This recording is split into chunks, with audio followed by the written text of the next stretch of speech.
presented by Countryside Chrysler Dodge Jeep Ram in Jackson.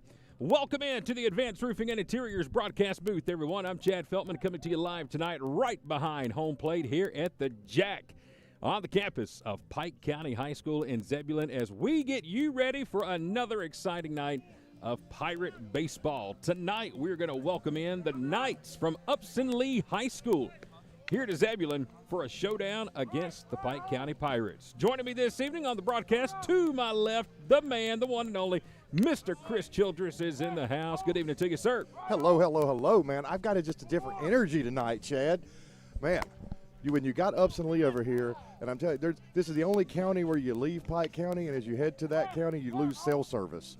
I mean, that's the distance between the two. It's just a different vibe. It's a different energy. I'm excited. I'm going to tell you right now, we're going to score big. We're going to play hard.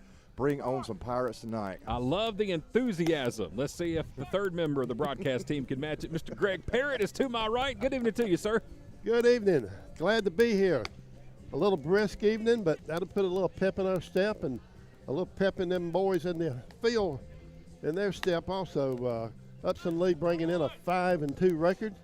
And Pike 1-5, almost opposite of each other, but the only two losses came to Thomasville and Jordan out of Columbus, so they got a pretty good squad. Yeah, and they beat Thomasville last Saturday. It was a doubleheader, so they lost the first one, but, man, came back and bounced the second game. That's a big win for those guys. Yeah. And like you said, sitting at 5-2 on the season. Of course, neither team in region play yet, so we get another non-region matchup here tonight. But these two teams, Greg, have been in the same region for forever with Pike and Upson-Lee. This year, the only meeting of the year between the two teams is here tonight, but two programs who know each other pretty well. And, of course, anytime you get a chance to go see Upson-Lee, you get to go down to Silvertown Ballpark, just a beautiful ballpark and a good baseball program. Yeah, we've only lost to Upson-Lee one time in the last 10 years. I like those stats, Chris Childress. I mean, I would bet on that. And look, and speaking of better, guys, I want you to look out in left field tonight, right now, and above the 2022 state championship sign where the sponsor boards are, where the only hole in the boards are, where my sign's supposed to be, there is a pirate on a stick, is what it is. I've got out there, and Michael Moody has said that we were supposed to name it like Jabu or something from Major League. I've told the boys about it. And I'm just going to say there might be a little side hustle going on about if the head gets knocked off that thing this evening. Oh, how excited I am to see these boys rip a baseball. All right, well, look, his sign is not hanging out there in left field, so let's go ahead and put his sign here on the broadcast so he can at least have that to talk about. Mr. Chris Childress. Greg, hold it up for us over there. I'm trying to find it, and now I don't even know where I put it at on here. It's not Jody's. Don't do Jody's. Here's your sign. Here's your sign. Yeah, Mr. Bill Ingvall, here's your sign. So there it is. There's Childress and Justice's sign on the broadcast. That's for the attorney's office. And, of course, Childress and Justice will be presenting tonight's Player of the Game award. But also, we would like to do we have to be serious for a second? Because anytime Chris and I are talking, there's not a lot of professionalism or being serious about it. But we'll try our best here for the next few moments. There's another Chris Childress sign. Yep. And you see that one, Chris, running for commissioner in District 2 here in Pike County. And these signs, Greg, are so doggone impressive. They are becoming collectible items that people around the county are stealing them and taking them back somewhere. So they're very, I guess you could say, very rare collectibles. Maybe they're going to the Smithsonian Institute. Oh my God, that's exactly right. I guarantee you, it's probably next to the rec department right there at the junkyard. But no, man, I am running for commission, and actually there's a commissioner meeting tonight, and I'm missing the commissioner meeting to hang out with you guys for Pirates baseball. I did have the opportunity to speak to a few of the commissioners who I'm friends with. Yep. They've already got my idea on some things that they're going to work on this evening. I'm super stoked about representing this county. And look, you keep taking them, I'll keep putting them down. I put down 165 of them. I'll keep putting them down. I just love this community. Thanks, Chad, for surprising me with this. I'm gonna be humble. Chris had no clue we were doing this, by the way. He has not wanted to bring the political side up of anything, but I told him we were going to, just because of the fact You were telling me something happened Friday night, some signs you dug or put. Give us the story on what happened Friday night. Come on. Oh man, okay. Well, I've been putting up signs, and every sign you see out there in Pike County, I've put up, and I've had permission to put it up. You have done them. I've done every one of them. Not a team, but you No, personally. just me personally. I put up every single one of them, talked to everybody, got permission, and I'm gracious for everybody that's allowed me. And it's only I've had one person to say no, and there's nobody signing that yard. But no, I put 2 4x8 signs out on the North 19, and there were I drove T-posts in the ground too. And it was my buddies at Treadway Controls. It was out in front of their property. And then sometime Friday night, between Friday night and Saturday morning, they needed this. Somebody needed them. They pulled up in front of them. They yanked up the T-post out of the ground and took the 2 4x8s with them. So, well, I've heard of people taking like stop signs and road signs and stuff, but do you really nowadays still commissioner signs? Is that, Greg? Is that a Pike County thing? Am I learning something new tonight? Anything can happen in Pike County. Let me tell you. Hey, when I first moved here in '94, I had my mailbox stole twice. Wow. Twice. Wow. It sounds like we could do a whole nother show. What were you running for to get your mailbox stolen, Greg? He was new to town. That's what it was. Oh, okay. They wanted me out of here. Oh, my goodness. Changed your address. Well, I'm glad that you've hung out with us because you've really been the voice of the Pirates in a real way for about the past 23 years if somebody's listened away from this place. So I'm glad you stayed. It's great to have the team here tonight. Greg Parrott to my right, Chris Childress to my left. And, yes, at the end of tonight's game, we will give out the Childress and Justice Player of the Game Award. And this evening, that player is going to get a certificate to go eat for free with our friends over at Ruth's Restaurant. But guess what?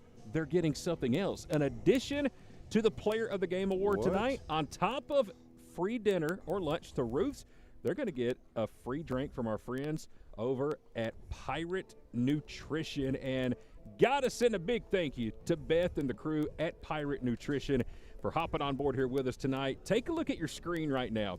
Those are the 4 drinks that they provided for us tonight. The drinks, baby. Drinks. That's how we do it down here. So we're going to be talking about those drinks here tonight from Pirate Nutrition. But again, tonight's player of the game will get a free drink.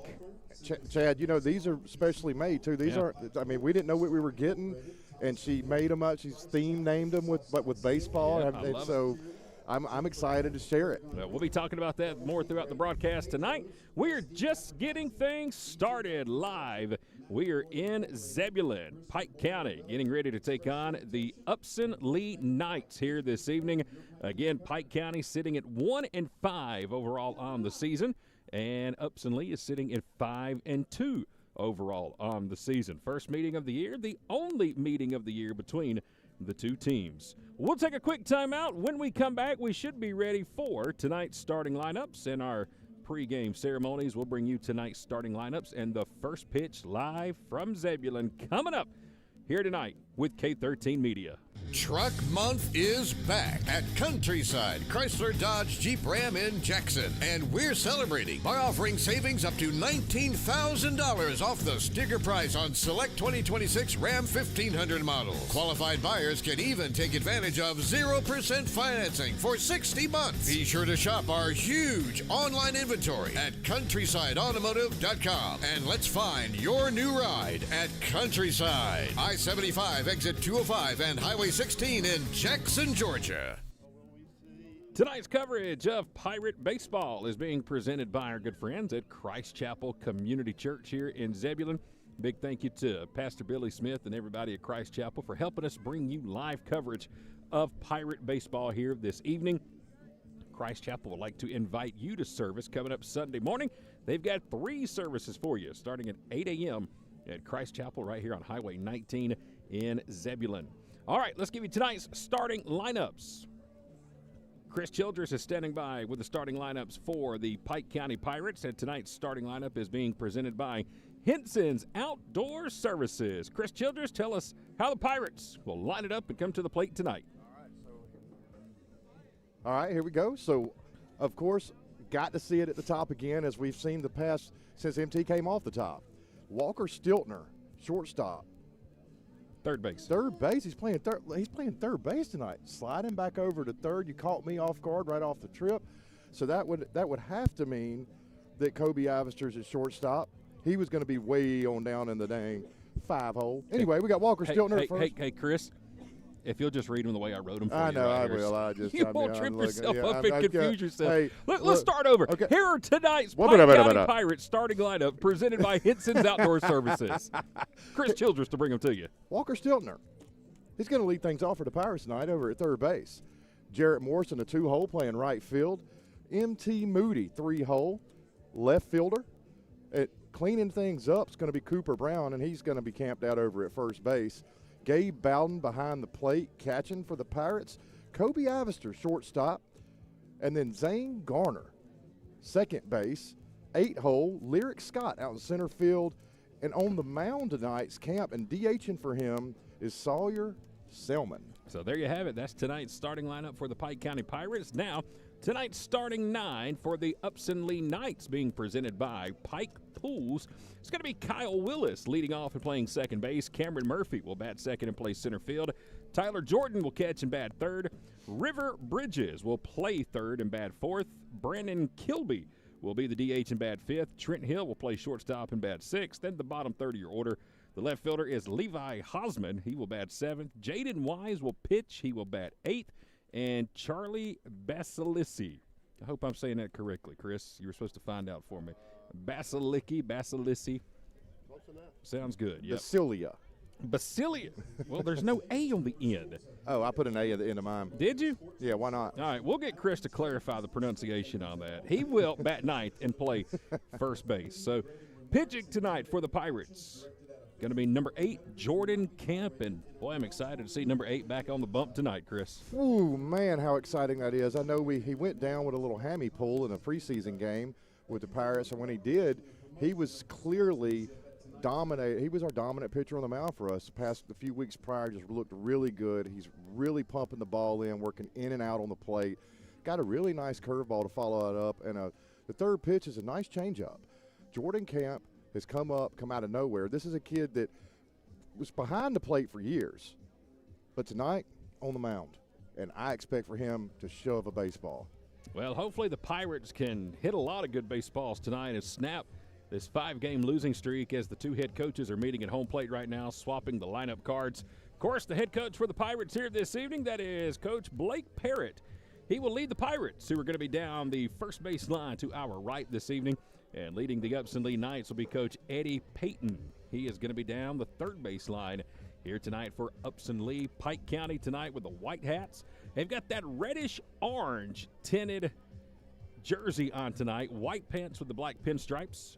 Upson-Lee tonight, they look like the Colorado Rockies down to our left in the third base dugout. They've got the purple helmets, purple hats. They got the purple tops, and they got the gray pants with the lone stripe down the leg.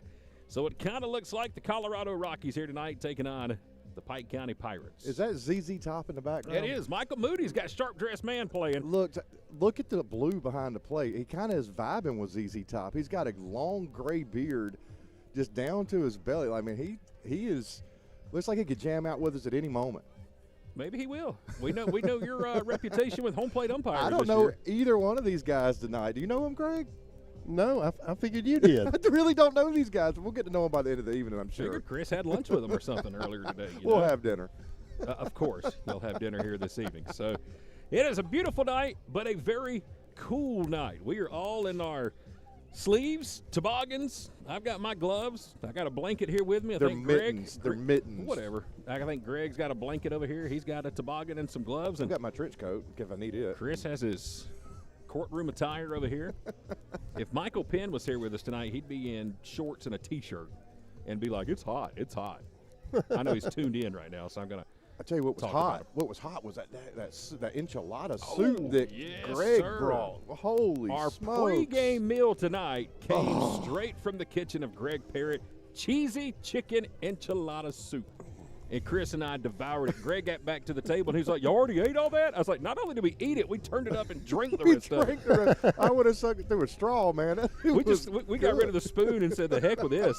We just turned it up and finished it. But, Greg, you want to give everybody the details? What was in that, or is it a secret, top secret soup? Well, a little chicken, chicken broth, onions, rotel tomatoes, cheese, A few other little.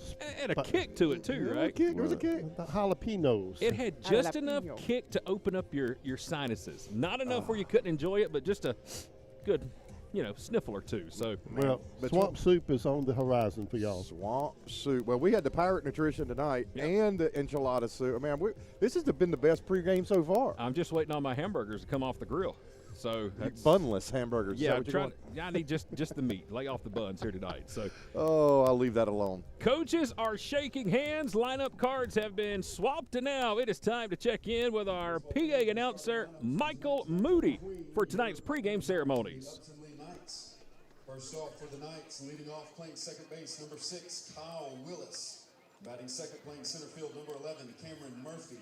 Batting third at catcher, number 15, Tyler Jordan. At third base, batting fourth, number 22, River Bridges. The designated hitter for the Knights, batting fifth, number 8, Brandon Kilby. Batting sixth and playing shortstop, number 7, Trent Hill. Batting seventh, playing left field, number 13, Levi Hausman. The starting pitcher for the Knights, number 40, Jaden Wise. Batting ninth, playing first base, number 5, Charlie Basili. And then playing right field, number 4, Ethan Adams. And now, fans, let's hear it for your 2026 Pike County Pirates. Leading off, playing third base, number 17, Walker Stiltner. Batting second, playing right field, number 5, Jarrett Morris. Playing left field, batting third, number 3, M.T. Moody. At first base, batting fourth, number 15, Cooper Brown. Batting fifth and catching, number 24, Gabe Bowden. At shortstop, batting sixth, number 16, Kobe Ivester. Playing second base, batting seventh, number 11, Zane Gardner. In center field, batting eighth, number 7, Lyric Scott. Your Pirate DH, batting ninth, number 13, Sawyer Selman. And you're starting pitching for the Pirates, number 8, Jordan Camp. The Pirates are coached by Brennan Harrison, Michael Pierce, Craig Chapman, and led by head coach Blake Perry. Fans, if you would, if you're able, please stand as we honor our country with the playing of our national anthem.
Well, and just like that, we are ready to go here tonight from Zebulon. It is Pike County Pirate Baseball here tonight from the Jack on the campus of Pike County High School, right off of Highway 19 in the heart of Zebulon, Georgia, alongside of Chris Childress and Greg Parrott. I'm Chad Feltman coming to you tonight inside the Advanced Roofing and Interiors broadcast booth right behind home plate. A chilly 54-degree Tuesday night. It may say 54, but boy, oh boy, it don't feel 54 out here this evening. It is cool, but thankfully that wind, nothing like it's been the past couple of days in the area. I know at the racetrack on Sunday, I think the wind was blowing faster than the cars on the track were going. It was crazy. Yesterday was another windy day, but so far tonight, it's just a cool night as we get ready for Pirate Baseball. Once again, let's tell you how the Pirates are going to come out defensively here. Yes. All right. Camp on his first warm-up pitch flings a ball, goes right off of Gabe's glove, and smokes the back of the laptop. Yeah, I'm excited about this. Well, if that's an indication of how tonight's going to go, I'm done. Y'all take it the rest of the way. I'm out of here. I mean, what are the odds? Yeah. Let me make sure. I guess we're still on air. Everything looks good. I don't see any cracks. Thank God I purchased that Geek Squad extended warranty. But it looks good. So, yeah, the pitcher tonight throwing strikes and throwing at laptops for the Pirates is Jordan Camp. Defensively behind him this evening in left field is going to be MT Moody. Lyric Scott is going to be in center tonight. Jarrett Morris is going to be over in right field. Across the infield, Walker Stiltner is at third. Kobe Ivester, the shortstop. Zane Gardner, who was our player of the game from Friday night against Social Circle, he will be over at second base. Cooper Brown is at first, and behind the plate is Gabe Bowden. And once again, doing the pitching here tonight, it is Jordan Camp. Chris, give us the details and the scouting report on Mr. Camp. Yeah, again, you're gonna see the fastball, you're gonna see a good curve, and you're gonna see a changeup. He's a good 3-pitch pitcher. Every now and then he might throw a slider across the plate just to kind of keep people honest, but he really works that fastball in and out and up and down. He knows how to command it. With Gabe behind the plate, he's really able to block balls very well for him. It ought to be a good battery tonight, good positive energy. All right, and here come the Knights. It'll be the second baseman, Kyle Willis, to lead it off, followed by Cameron Murphy, the center fielder, and the catcher, Tyler Jordan. Glad to have you with us. This K13 Media's live coverage of Pike County Pirate baseball here tonight from the Jack in Zebulon. Jordan Camp, the righty, going to work out of the wind. We're going to have to see some good defense, Chad. Zane got that player of the game last game because of his defense. See if we can keep that rolling. Here's the first pitch of the game. It is grounded over to first, down to a knee. There to take it on the bag is Cooper Brown. A line drive down to first. One pitch, one out. And tonight's first pitch, it came your way at 6:06 p.m.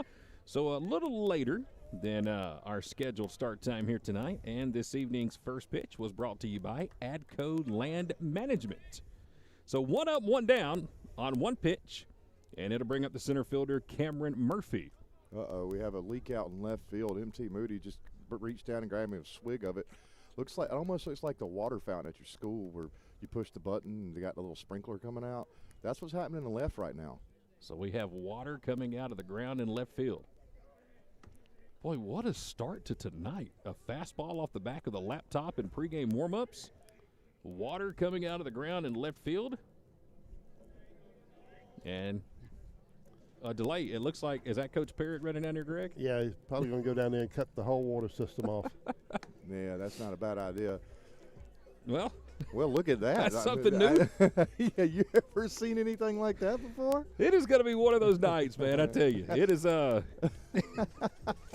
is it going to be a full moon tonight? Is that in the forecast? And you know what else is weird is, there isn't any wind here at the Jack. None, and this yeah. is a windy spot typically. The center field flag is just laying restless. All right, well, it was a good start. One pitch, one out. And now some water fountain issues out in left field. Well, think about what MT had to be thinking out there. Standing in the outfield, all of a sudden, he's getting soaking wet. I think Jabu out there on the fence is probably causing something going on. Uh-oh, he's now swiping the water with his foot out there in left. I saw a nice little wave. Do we have any good plumbers in the area? Yeah, You may be needed out here in the top of the first inning. I don't really see it coming out of the ground as bad anymore. And listen to the music being played by the one and only Michael Moody. Blame it on the rain out there. Yeah, Michael's going to come up with He's something. on, yeah. He's got it going on. One pitch into the ball game in a water delay. But I think we're about ready to go. All right, let's get back to it. Center fielder Cameron Murphy will come to the plate. One up, one down for the Pirates so far as Camp will work out of the wind. And here's the pitch. Good fastball sitting at the belt on the inside corner, and there's strike one. It's still top of the first, right? Yes, Okay. it is. All right. Cameron Murphy, the center fielder, batting second. Here comes the 0-1. Make it 0-2. 3 pitches, 3 strikes. Good start for Camp. And he is ahead 0-2 as Murphy is yet to take the bat off his shoulder. Camp going to stay in the wind. He'll rock and fire, and he overthrew that fastball for ball one as it gets in the dirt to the backstop. Again, Cameron Murphy, the center fielder's at the plate, and the catcher, Tyler Jordan, is in the on-deck circle.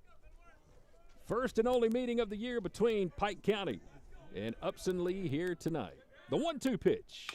Chopped foul down the third base line. A defensive swing there by Murphy. He barely was able to stay alive and get a hack and keep the count going.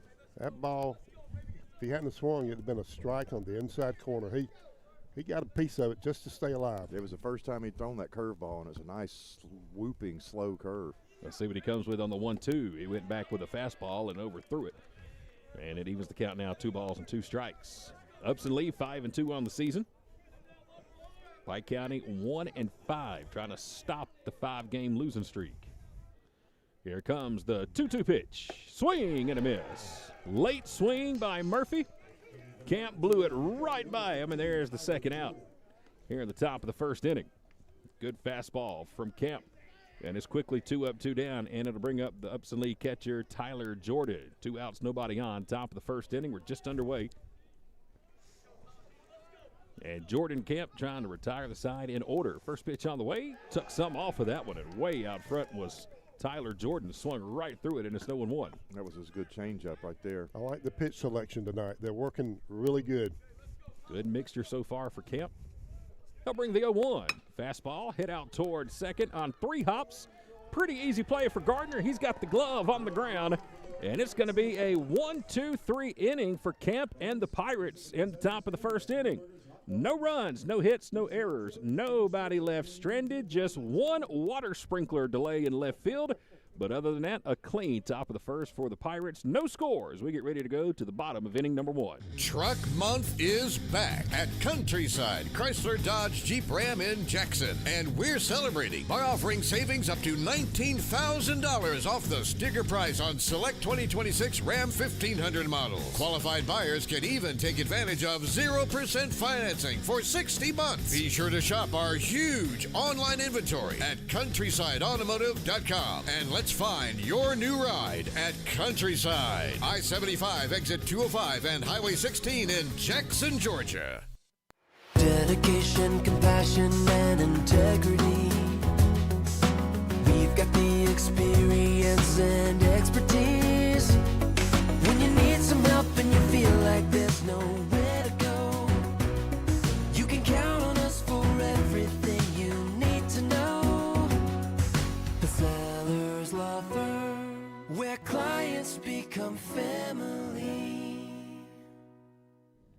Tonight's coverage of Pirate Baseball is being presented by Express Sanitation Services. If you're looking for a new trash provider, be sure to contact Kyle and the crew today at Express Sanitation Services. I saw a sign, too, that I believe they are hiring right now. So if you are looking for a new career, be sure to check out Express Sanitation Services, one of our proud partners of K13 Media. You can check them out online on their Facebook page, Express Sanitation Services. Very happy to have Kyle and the team on board here with us this evening. Hopefully we can take out some trash here tonight and get a big win. Pirates need it after winning the first game of the year 2 weeks ago against McIntosh. We have struggled a bit. We are 1-5 on the year as we get ready now to come to the plate in the bottom of the first inning. It'll be Walker Stiltner leading it off, followed by Jarrett Morris and M.T. Moody. They are the first 3 due up here in the bottom of the first inning. And defensively here tonight, it's going to be Levi Hausman in left, Cameron Murphy in center, Ethan Adams in right, River Bridges at third, Trent Hill at short, Kyle Willis is over at second, Charlie Basilissi is at first, Tyler Jordan behind the plate, and pitching is going to be number 40, Jaden Wise, a righty who will start the bottom of the first, working out of the stretch. He's kind of had that Julio Teheran look on the mound. Righty on the mound, healthy kid. His hat sits on his head, just cocked off to the right just a little bit. Pitches from the stretch. With nobody on here in the bottom of the first inning, Walker Stiltner, the third baseman, to lead it off. Takes a 1-0 fastball across the plate, and it evens the count at 1-1. Stiltner, Morris, and M.T. Moody, first 3 due up. Pirates, again, trying to break that losing streak. Tough loss here Friday night. Here's the 1-1. Fastball outside is 2-1. We lost that game 2-1 to Social Circle, but it was a game, gentlemen, that we left 10 runners on base in a 2-1 ball game. Couple of guys thrown out trying to come from third to home. 2-1. This one is jacked down the left field line. It's got home run distance, but it's pulled just foul. It felt good to him, I know that. It sure Yeah, did. Stiltner got just in front of that one and pulled it about 10 feet left of the pole down the left field line. It definitely had the home run distance. Well, you know, again, at the beginning of the game, I stated that me and Walker have maybe a little side hustle going on here for a bag of Skittles. Greg, didn't you promise him sushi or something? That's Jarrett Morris Jarrett on deck. Morris. Okay, I knew sushi was involved somewhere. I told him that if he can hit my little pirate off the stick out there in left field above the state championship sign, then I'll give him a bag of Skittles. And if he doesn't, I like Greg's deal better, sushi over Skittles. but he can. But if the bag of at any at bat he strikes out, I take the Skittles back. Full count. Walker Stiltner at the plate for the Pirates here in the bottom of the first inning. Nobody on, nobody out. He chokes up on the bat. Here comes the payoff pitch. Turns on it, hit it off his fist over towards second base. Scooped and throw to first just in time by Kyle Willis. And that'll be the first out here in the bottom of the first inning. A 3-2 pitch, and Stiltner fought it off his fist. Sushi, sushi. So Craig is hollering sushi at Jarrett Morris as he comes to the plate. What? Is it a home run for Sushi, Greg? or is Home run. I'll take him the sake, and we have sushi. I love it. All right, Jarrett, challenge has been issued, sir. Oh man, he screamed that from the belly. First pitch on the way to him is golfed from his shoelaces in the infield, just to the right of the bag at second. No And sushi. It's put out for the second out of the inning. So both Stiltner and Morris have gone over towards second base. And Morris not really patient at that one. That was way out in front of him, in front of his foot, and he just kind of golfed it. Well, here's MT. It looks like he took his waders off after coming from left field to come get in the right-hand batter's box and bat. He'll bat with 2 outs and nobody on. Again, facing Jaden Wise, number 40. Right-hander working out of the stretch, nobody on. 2 down, bottom of the first, we're just underway. First pitch on the way to Moody is a curveball that drops in for a strike. MT Moody, tonight's starting left fielder for the Pirates. And then you've got Cooper Brown, the first baseman, in the on-deck circle. Here comes the 0-1. Another curveball. This one right back to the pitcher off the bare hand of Wise. And it trickles over towards shortstop. And let's see now if the pitcher is going to be okay. That was a one-hopper right back to the mound. And Jaden is laughing at it himself like, what was I thinking? Yep. Thankfully, he's okay. But he knows he made a boo-boo there trying to reach out barehanded on a comebacker to the mound. The shortstop would have had an out there. Easily. Easily. And that may be what he's shaking his head at is. So it's going to go down as an infield single. Yeah, that's what I got it. I mean, pitcher tried to make a play, and it was just a good hard hit. And it'll bring up Cooper Brown. 2 outs, runner at first. First pitch to Brown is outside for ball 1. That was just a one-hopper, a little comebacker to the mound. And the right-handed pitcher, Wise, threw his right hand out there, tried to barehand it, and you could just hear it go thud on a cold night in Zebulon. Thankfully, it didn't get any bones or hurt his fingers or anything, and he's still in there. Hey, Greg's got his gloves on now, and you've taken your mitten off your left hand. Well, I'm trying to run the controls here, and with my glove on I have, it's too Guys, thick to get in between the channels. Chad not only does he have a great voice, he's producing this thing tonight. He has the dials and the laptop and the mouthpiece. 1-0 count here to Cooper Brown. Runner at first, 2 outs. There he goes. Pitches upstairs. Throw to second is a little off the mark, and the ball is in the dirt. Close play there at second as Kyle Willis tucked the throw from the catcher, Tyler Jordan, and for a moment, I didn't know if he had the ball and made the tag, but the ball kind of squirted out of his glove, and it's going to be a stolen base for MT Moody. That's why the umpire he didn't never make a call. Yeah. He waited. He did. He had to find the ball, too, because it was stuck in between the two of them. It was a good jump because the pitcher's again coming from the stretch, and he throws a high fastball to the catcher. Perfect setup pitch for a stolen, catching somebody stealing. Takeoff attempt to second, and back with a head first dive is MT Moody. Pretty good move there by Jaden Wise. Able to spin around and fire a strike to Kyle Willis, who came over covering at the last second. So the Pirates now with a runner in scoring position. 2 down in the bottom of the first. 2 outs. Cooper Brown with a 2-0. Swing and a miss. And it brings the count to 2-1. Tell you the one thing, watching Wise on the mound, he doesn't have the fastest delivery. Doesn't look like he's overpowering. He's just kind of a smooth, almost like a BP pitcher, but not really firing any heat or anything. He's just kind of gliding to the mound as he brings the 2-1, and it drops in for a strike to make it 2-2. I thought Cooper was fixing to get that one. He wanted it. Yeah, he wanted it. So a 2-2 count now to the Pirate first baseman Cooper Brown. M.T. Moody, the base runner, at second. 2 outs in the bottom of the first inning. Jaden Wise out of the stretch. Pirates He's are- ready. The 2-2. Missed outside. Gets away from the catcher, Jordan, but not far enough to let Moody advance from second base, and now the count's full.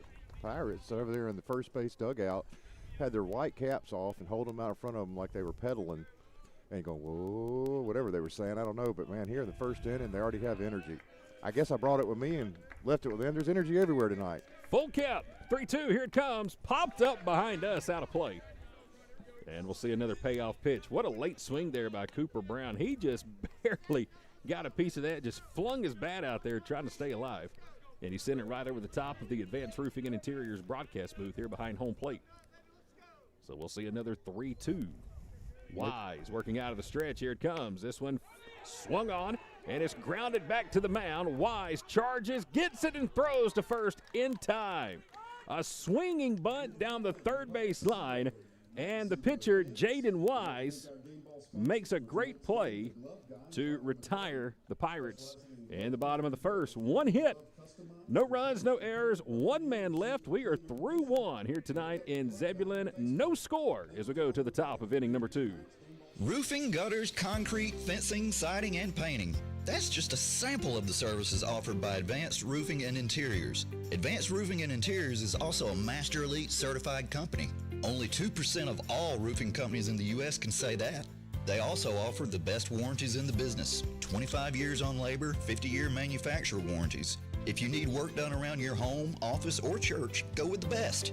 Advanced Roofing and Interiors.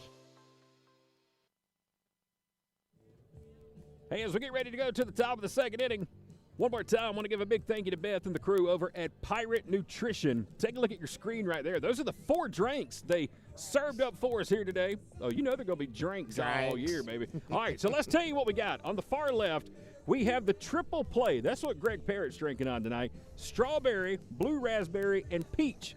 To the right of that, we have the bench warmer. That is what our PA announcer, Michael Moody, is drinking on tonight. Banana, cherry, and coconut.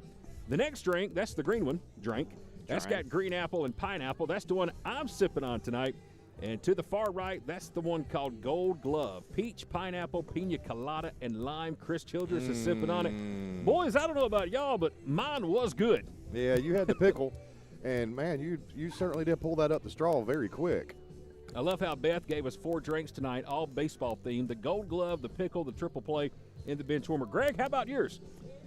Mine's great, but what I'm fixing to say is, next time I bring y'all soup, I'm going to bring you a straw. That's fine. We like to drink our soup. That's fine. Big thank you again, as you can see on your screen right there, to Pirate Nutrition. Chris, tell everybody where they're at, and just great folks over there. I want to say thank you to Beth and them for hopping on board with us here this season and providing our drinks here tonight. Oh, Pirate Nutrition, as you're coming into Zebulon or going headed towards the Jack, coming from Griffin, you're going to come through the red light, and just as you get through that red light on the left, you're going to find Palamos Restaurant, and right next to Palamos is Pirate Nutrition. I love it. Can't miss them. I mean, look, I tell you what you'll notice is where all the cars are. But you just look to the left, looks like a car lot. No, it's just a bunch of folks in there getting their nutrition on. We got an issue in left field again. We got the sprinkler in full motion now, and MT Moody's out there just like, dude, what is going on here at the ballpark tonight? It's just MT in the water. Just put your cleats on it and stand on it, MT. I mean, it's no different than rain, right? I mean, it's the only person that's really bothering is him, and it's not really bothering him. So for the second straight inning, folks, we have a sprinkler delay. in left field. As we go to the top of inning number 2, no score. Alongside of Greg Parrott, he's to my right. Chris Childress is to my left. I'm Chad Feltman, and high above us tonight, our PA announcer, Michael Moody, the K13 media crew here with you this evening. Well, while we have a moment, I guess this is the perfect time to tell everybody about the big Atlanta Braves raffle we got going on right now. The Atlanta Braves are going to be at home on Friday, March the 27th, going to be opening up the 2026 season against the Kansas City Royals. And K13 Media wants to send you to opening day. You can get your raffle tickets now. All you've got to do is go to the K13 Media Facebook page and choose a number between 1 and 50. It's that simple. Raffle tickets are $25. One grand prize winner is going to be drawn, and that grand prize winner is going to get 4 tickets to opening day, a parking pass, a $50 Visa gift card to use at the ballpark, plus I'm going to throw in a Braves swag bag. It's going to have some bobbleheads, some T-shirts, and really just kind of cleaning out my prize closet from the last couple of years. There's no telling what is going to be in that swag bag. So if you want to go to see the Braves play Kansas City on opening day, get your raffle tickets now before they are gone. I was telling my wife the other day, she's like, so you're telling me I can win 4 tickets to opening day, parking, and a $50 gift card, and all I got to do is buy a $25 raffle ticket? Hold on a minute. Your wife told you that? Should she be able to go? Don't you have a hookup for your wife? She will be there with me. Oh, I'm just saying she was speaking hypothetically. Oh, okay. I thought that you were like selling tickets to your wife. No, not going to happen. But I understood that I had to pay for 2 of them. I got 26. I haven't even paid. Yeah, Chris hasn't paid yet. He has selected numbers 26 and 27, but the payment has not come through yet. Yeah. So. But I got to thinking, I said, man, a 1 in 50 chance. That's pretty good odds. I mean, those odds are great for you to go to opening day. Plus, you get to hang out with me before the game in the plaza, the Battery. See Blooper, the Home Depot tools, the heavy hitters drum line, and also get to see the Tomahawk team, my favorite part of the ballpark. Yeah. Love working with the ladies. I think you needed to put like Chad and the Home Depot tools together. That way you could, I don't know. I was just trying to use the word in a different direction. Well, I would love for you to go purchase your raffle tickets. Your support of the raffle helps us bring you live coverage like this season for Pike County Pirate Baseball. And it'll be here before you know it. And, hey, speaking of the Braves, earlier today they made a big announcement about their TV coverage this year. Yeah. While we're still under this sprinkler delay here in the top of the second. Braves have announced Braves Vision. They are going to create their own TV network, and they are going to broadcast 140 games this year. The Braves Vision Network will be available on cable channels, satellite channels, streaming networks, and I love it. I mean, I've said for years, why let another, network take your product? Exactly. Ted Turner, I mean, when I was growing up, I watched TBS and watched the Braves. We turned the antenna around in circles until we could get the static off the TV and start watch those games. And yeah, I feel like it's going to go back to something like that. Well, you get 140 games on Braves Vision. The other 22 games are going to be national games, like on Fox or NBC, because this year Sunday Night Baseball is moving from ESPN to NBC because ESPN would now rather focus on the WNBA, is why they have ditched Major League Baseball. Bold move, Cotton. So, yeah, there you go for that. But I think it's pretty cool, man. Braves controlling their own product, and 140 games on Braves Vision is going to be pretty cool this year. So I'm looking forward to it. Chad, well, if they'll just bring back roller derby and the bullfights from Mexico. Be ready to go. Do y'all remember that?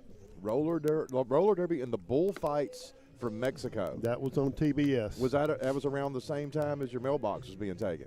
Now, that had to be before then. Because this was around that time was the Andy Griffith reruns in the 90s. This was back in the early middle 70s. There you go. Yep. Oh, yeah. Greg, I love you, man. We are still under a sprinkler delay as we're in the top of the second inning. Guys, I have a report from Monroe County and Mary Persons, Mark Saporita. That's the Zebras' dad, if you recall, from Pirates football. It's 5-5 in the eighth inning. Mary Persons has come back and tied the game. Pike's been up the entire game 5-1. It's 5-5 in MP. We're ready to go here now in the top of the second inning. It's going to be River Bridges leading it all for the Knights. He'll take a first pitch. Fastball swings right through it, and there's strike one. River Bridges, Brandon Kilby, and Trent Hill are the first three due up for Upson-Lee. 0-1 is hit hard over to the gap at short. Ivester, long way, one hops it to first, and it's going to get by the first baseman. And it's going to go down, it looks like, as an error as the base runner, River Bridges. Like he slid off the top of the bag at first, and now he is down. And he looks like he is injured pretty well down there at first base. Well, this game has gotten off to a kind of a rocky start with a lot of stuff going on there, you know? I hope he's okay. Another throwing error at shortstop, though, by Ivester.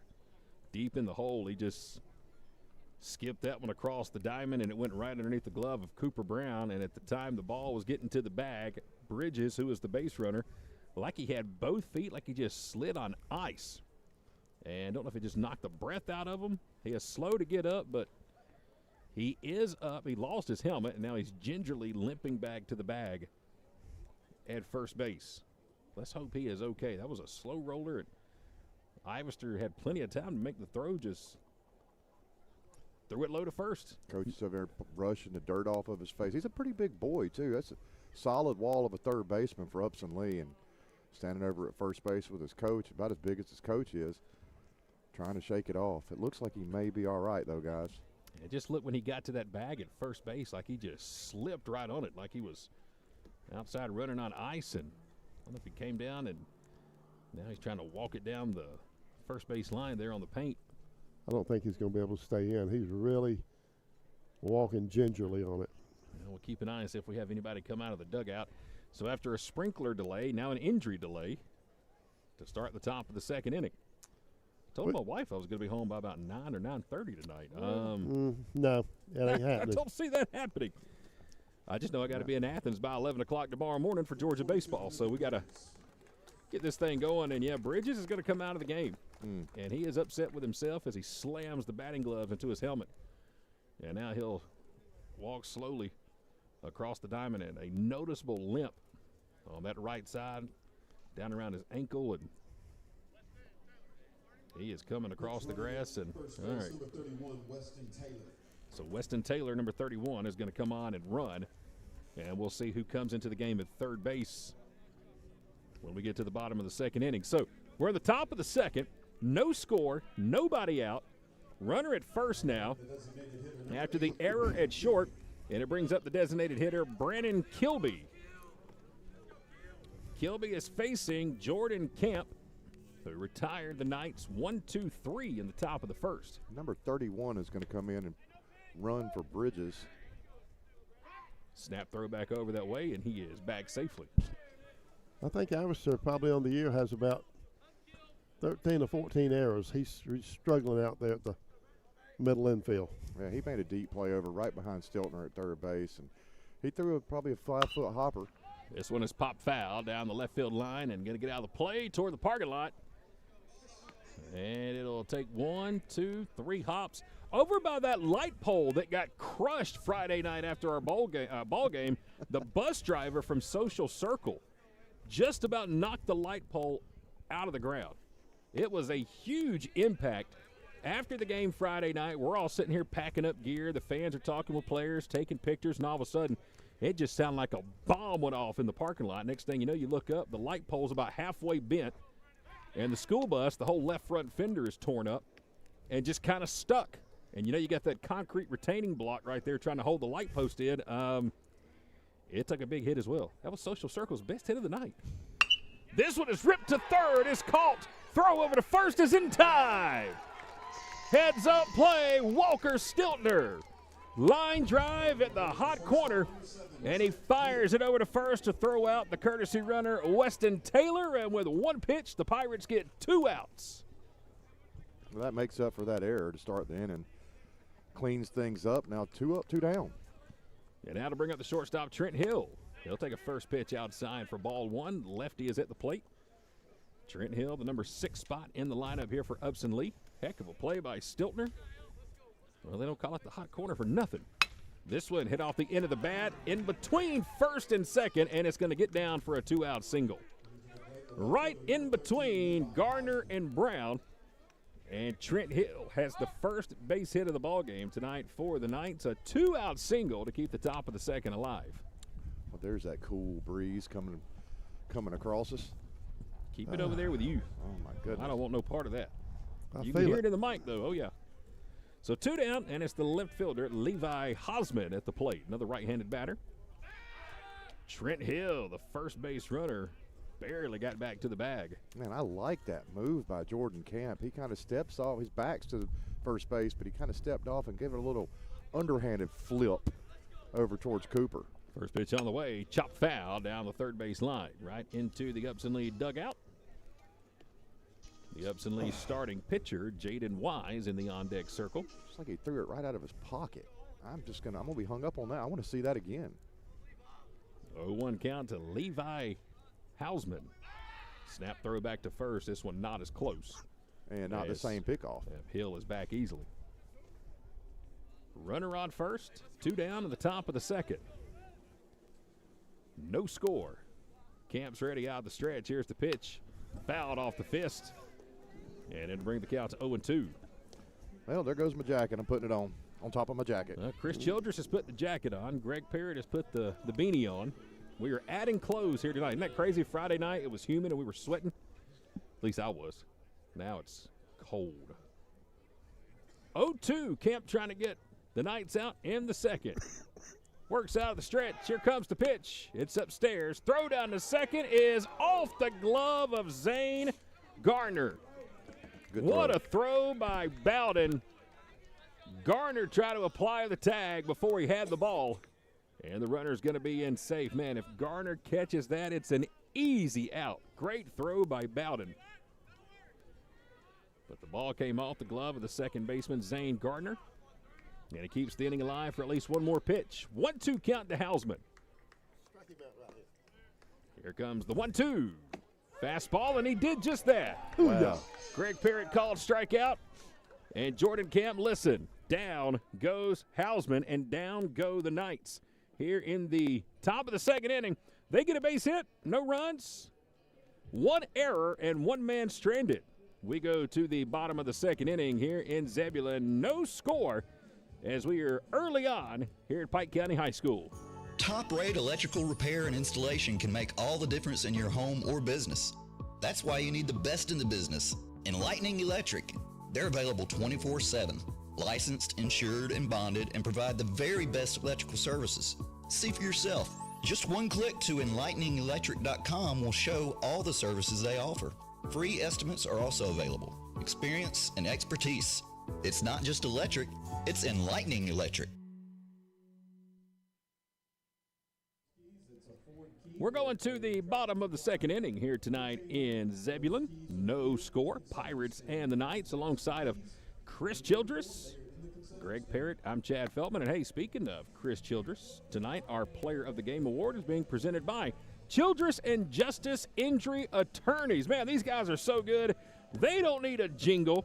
They don't even have to work after 12 o'clock on Fridays. These guys get it done in the courtroom so good. They just say, you know what? We're taking the rest of the day off on Friday. I tell you what, Chad, just to be real with you, is we usually reserve Friday morning for writing checks for our injury clients when we settle cases and make big wins for them. And we were so booked this Friday, I had to do that all morning today so I could take this afternoon off to There get you here go. with you. Hey, writing checks for clients is a great thing to do. Yeah, we win, man, and it feels good. It feels good to be able to help out. All right, well, let's see if we can get some runs here. That'll feel good, too, for the Pirates as Gabe Bowden will lead it off. Speaking of runs, Pike has now put 5 more runs up on Mary Person in the top of the 8th. It's up now 10-5 Pike County over MP Middle School. Very nice. 0-1 count as Bowden swings through the first pitch from Jaden Wise. He'll stay in the stretch. Here comes the 0-1. Another changeup. And Bowden swings right through it. It's 0-2. Sorry about that, Greg. That was a nasty pitch. Yeah, Greg, you had your mic cut off over there, buddy. Sorry, I was focused on the Childress and Justice stuff. You know, Michael Penn's not here tonight to help. 0-2, just upstairs, and there's ball 1. That was an MLB take right there by Bowden. That ball was just missed at the top of the zone. Pirates JV team was in action yesterday. They played down in Jackson. Here's the 1-2. This one is grounded down the third base line and just foul. Pirates suffered an 8-1 loss yesterday to the JV Red Devils at Wallace Field. Our good friend T. Carmichael was telling me today they called that game in the 5th inning because of a time limit and because it was so cold at the ballpark. That was a 9th grade team. Maybe it was ninth grade. It was a 9th grade team. There you go. Thank you. 1-2. Here it comes. Fastball upstairs. It's 2-2. Defensive change, staying in at third, is going to be number 31, Weston Taylor. So he does replace River Bridges, who came out due to that injury last inning. 2-2 count. Wise is ready. Here's the stretch in the pitch. This one is chopped down the third base line, and right on cue, a diving stop. Throw to first is not in time. How about that for some catcher speed? Gabe Bowden runs it out, a bang-bang play at first, but he's able to beat the throw by Weston Taylor, who made a heck of a play at third. A diving attempt toward the line. He knocks it down and almost threw out Bowden. Great play by Weston over at third base. Really, really athletic. And for somebody who just came in, and he looks to be a very young kid. Weston Taylor, number 31. Isn't that how it works? You bring in a guy for the first time, the ball's immediately going to find you over there. Doesn't matter if you're playing baseball, football, whatever. He made a great play, though. He did. So now the leadoff man is on for the Pirates. Snap throw to first, and it's a close one. Boy, Bowden just about got picked off. There's no way Bowden's out there running. Who's come in for Somebody come in for him. Okay. Well, I was trying to update my scorebook. We'll get a That's number fine. for you. It's hard to see them numbers that far away. It is. It really Okay. is. It kind of looks like Ashton standing up there over there, but that's just me trying to, like, watching a silhouette. We'll get a number on that young man here in just a moment. Tell you at the plate, it is the shortstop, Kobe Ivester. He'll show bunt.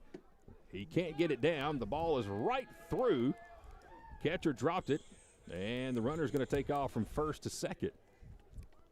Well, the bunt did not get down, but the play resulted the way you wanted it. Runner's at second now. And let's see if Ivester still gets the bunt sign. That was a fastball right down the middle. He just whiffed. I thought he pulled back on it, that he missed it so bad. I thought he did, too. 0-1 count, runner at second, bottom of the second. Here's the pitch. This one chopped to first on one hop. Going to be an easy play. Tag is easy. The throw is over the head of the third baseman. And a run is going to come in and score for the Pirates. Indeed, that is Ashton Owens, number 6. An error on the throw at first by Basilisi, the first baseman, trying to throw out Owens, who was taken off. So the first error of the game for Upson-Lee results in the first run of the game, and the Pirates take a 1-0 lead. An E3, 3 unassisted on the putout. And now bunt shown by Gardner. He can't pull the bat back, or did he? He did. It's ball 1. So Ivester hits into the 3 unassisted. That's how it'll be scored. But then an error on the first baseman allows a run to come in and score and make it 1-0 Pike. Just a terrible throw. So now 1 out, nobody on. Bottom of the second. Here comes the 1-0 to Gardner. That one hops the plate. And it's 2-0. Garner, speaking of bunt, man, Garner has been a bunting machine this year for Pike County. Really selfless kid.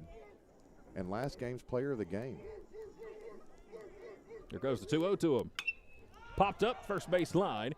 And it'll get out of play over the Pike County dugout for strike 1. Yep. He was our player of the game last week. I believe you said he had 6 putouts defensively? Had 6 putouts, and he got them everywhere he could get them. In the grass in the infield, in the grass in the outfield, in the air, in the dirt, backhand, forehand. I mean, I think he just put on a clinic at second base. There comes the 2-1 pitch to him. Fastball up around the letters, and it's 3-1. And he got that gift card to Ruth's Restaurant. The most impressive thing I think I saw from him, though, is Kobe was playing shortstop, and he really got in Kobe's ear over in the middle of the field and pumped him up and gave him some good coaching. Here comes the 3-1. Ball 4 up in his eyes. And Zane Gardner, he will draw a 1-out walk. Puts a man down at first, and it'll bring up our center fielder, Lyric Scott. He's been batting in the number 9 spot. Tonight he's batting in the number 8 spot. The DH Sawyer Selbin is batting 9 tonight. Which is an interesting situation, too. I think Sawyer was our leadoff man for most of the season last season. So now with him in the 9 hole, we might have leadoff. with Lyric, the fastest kid in the lineup, standing there now. Well, he's choking up on the bat. He'll show bunt. Runner goes, and he gets it down. It's a beauty right back to the mound. Only play is to first, and it's a bang-bang play. And now Pirates trying to run down, and Gardner's just barely going to get back to second as a throw to first came off the glove of Taylor. If he catches that ball at third, it may be dead meat for Gardner, who took a big turn around second. Fortunately, though, he's able to get back. So a sac bunt by Scott. It's a beauty. And that's the second out of the inning. I did call the bunt. I just couldn't get the words out. We saw you over there. Greg was doing his dancing over here beside me. Yeah. So another runner in scoring position with 2 outs for the Pirates, and we're at the bottom of the order. It's Sawyer Selman, the DH, left-handed batter. First pitch on the way. There's a changeup outside for a strike. Bottom of the order, Sawyer Selman, the designated hitter, facing Jaden Wise, right-handed pitcher, left-handed batter. 1-0 Pirates, bottom of the second. Runner at second with 2 outs. And here comes the pickoff attempt, and back standing easily is Gardner.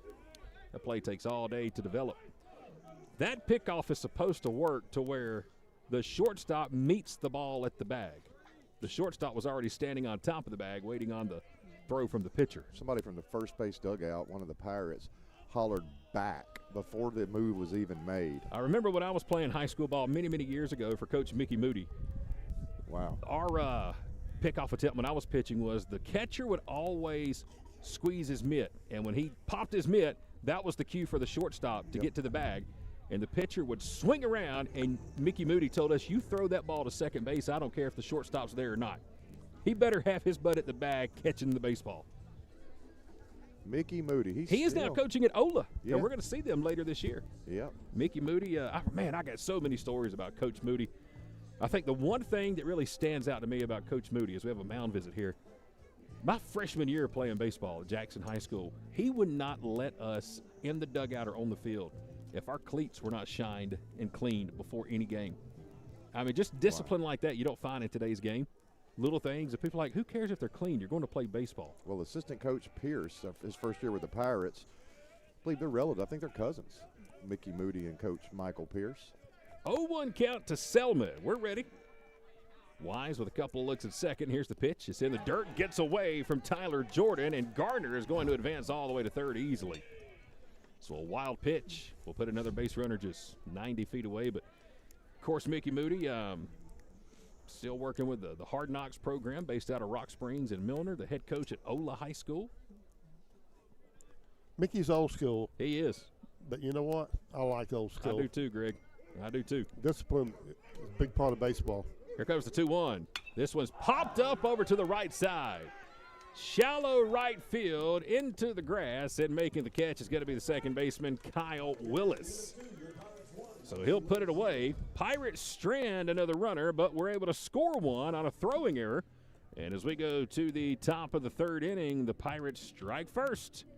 Pike County on top of Upson-Lee. It's 1-0 Pirates. The President's Day sale event is going on now at Countryside Chrysler Dodge Jeep Ram in Jackson. And we're celebrating by offering savings up to $13,000 off select 2025 Jeep Wranglers. Qualified buyers can even lease a new 2025 Jeep Gladiator for as little as $299 a month. Be sure to shop our huge online inventory at CountrysideAutomotive.com. And let's find your new ride at Countryside. I-75, exit 205, and Highway 16 in Jackson, Georgia. Today's coverage of Pike County Pirate Baseball is being presented in part by Southern Cross Company. I want to say thank you to our new partner, John Shepard at Southern Cross. They are there for all your luxury gunite pools, spas, and outdoor living spaces, including pool houses, pavilions, pergolas, outdoor kitchens, pavers, retaining walls, and even landscaping.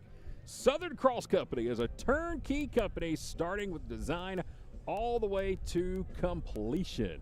Be sure to contact Southern Cross Company today. Spring is right around the corner.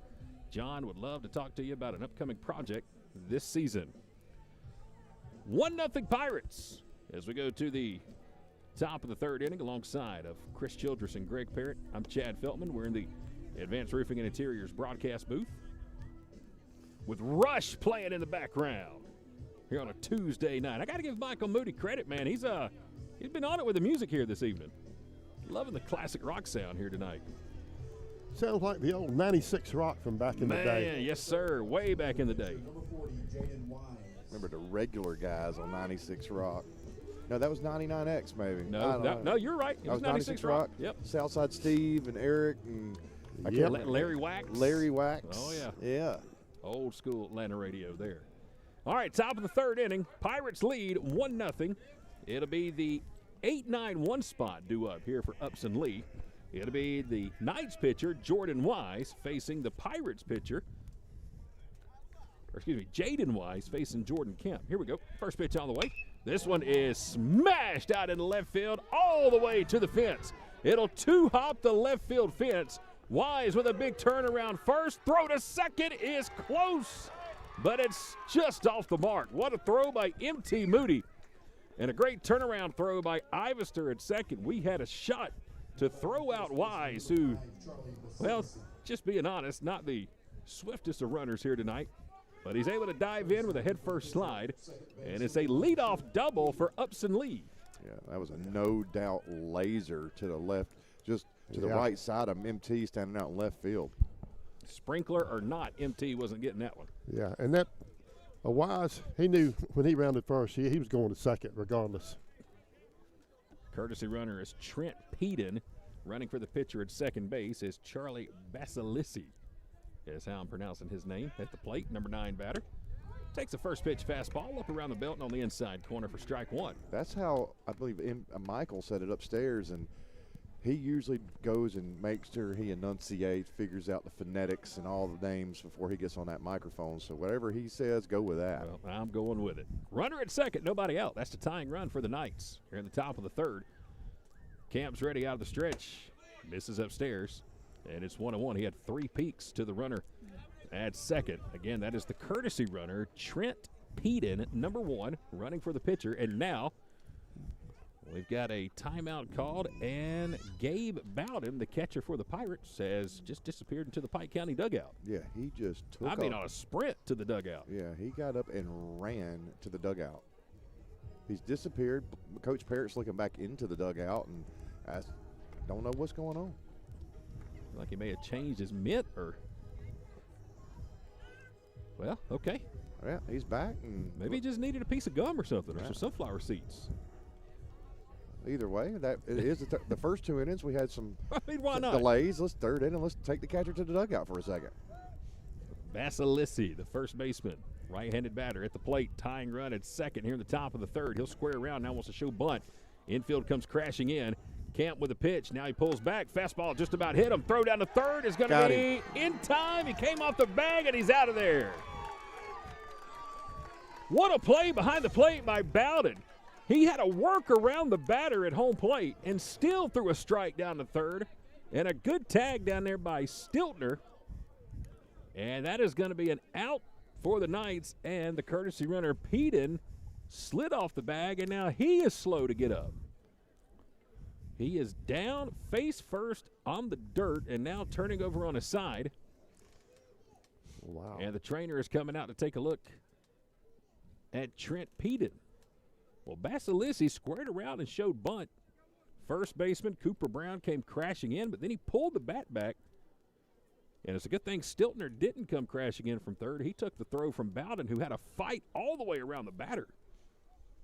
And I'll be perfectly honest with you, if they don't tag him out at third, we may have had interference called at the plate anyway. Yeah, I think so too. But I think even with the interference at the plate, Gabe got the ball there in time to get him out as he crossed, hit the. I don't know if he touched the bag or not. He kind of slid through it, but he certainly was out after he had slid through it, and Walker put the glove on him. Peden slid about 3 feet off the bag. It was an easy tag for Stiltner, and so that's the first out now to clear the bases. 2-1 count. And now it will put Jordan Camp back to the windup. So the second straight inning, Upson-Lee with a base running error. Last inning, they were doubled up on a line drive to third. This inning, they got a runner thrown out trying to steal third. Here comes the 2-1. Fouled off at the plate. And it's 2-2. Good fastball there from Camp. 2 balls, 2 strikes. 1 out. Nobody on at the top of the third. A 1-0 ball game. Pike County on top of Upson-Lee. A balmy 48 degrees. Boy, it has dropped quickly. Yes, it has. 2-2. This one is roped. Fair ball down the left field line. Moody's going to get over there and cut it off in time and fires a strike back to the infield, and that's going to hold Basilissi to a single. That ball was just over the head of the third baseman Stiltner, right down the line. Moody was over there to cut it off, had a great angle at it, and that will keep Basilissi to a single. So a double and a single now for the Knights to start the top of the third. How big was that out at third? Would have been the tying run. What they always tell you, don't make the first or third out on the base path. That's what I was always taught. Of course, you know, I didn't have lightning speed, so I didn't have to worry about making any outs. Top of the order now for the Knights. Ground ball could be two. Ivester bobbles it at short, gets it to Gardner. Throw to first is in time. They got him. Was waiting on the call from the umpire behind the mound, and he finally made it. And it's an inning-ending, twin-killing 6-4-3 double play. Ivester to Gardner, over to first. Nice stretch by Brown, and that'll do it for the Knights here in the top of the third inning. They get a single, they get a double, but they get absolutely nothing to show for it. We'll go to the bottom of the third, still 1-0 Pirates. Welcome y'all to Buckner's Family Restaurant. Around here, we're nothing fancy, but we are a place where family and friends gather around for some good old Southern joy. Come on over and experience the all-you-can-eat Southern cooking served on one of our Lazy Susan tables. There's something special about enjoying a meal with friends and family. The good times even happen outside our doors as you smile and play games while you wait or pick up a meal for the family from our online ordering and curbside to go. So come on out and bring your family and friends for a true Southern experience at Buckner's Family Restaurant. Tonight's coverage of Pirate Baseball with K13 Media is being presented in part by Pike Pools. Oh, yeah, it is almost swimming pool season. Well, you know, not tonight, but I promise you, it is coming. Hey, if you're ready to turn your backyard into the ultimate home field advantage, be sure to check out Pike Pools. They're locally owned and specialize in custom in-ground swimming pool design and installation, building backyard dreams right here in the Pike County community. Stop by their store in Zebulon for top-quality chemicals, cleaners, accessories, and more to keep your pool game strong. And when you build with Pike Pools, you score big because every pool comes with a 10% discount in their pool store.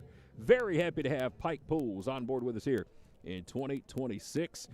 We got a small little swimming pool that is seemed to build out in left field tonight. Not one, but two sprinkler delays on the evening.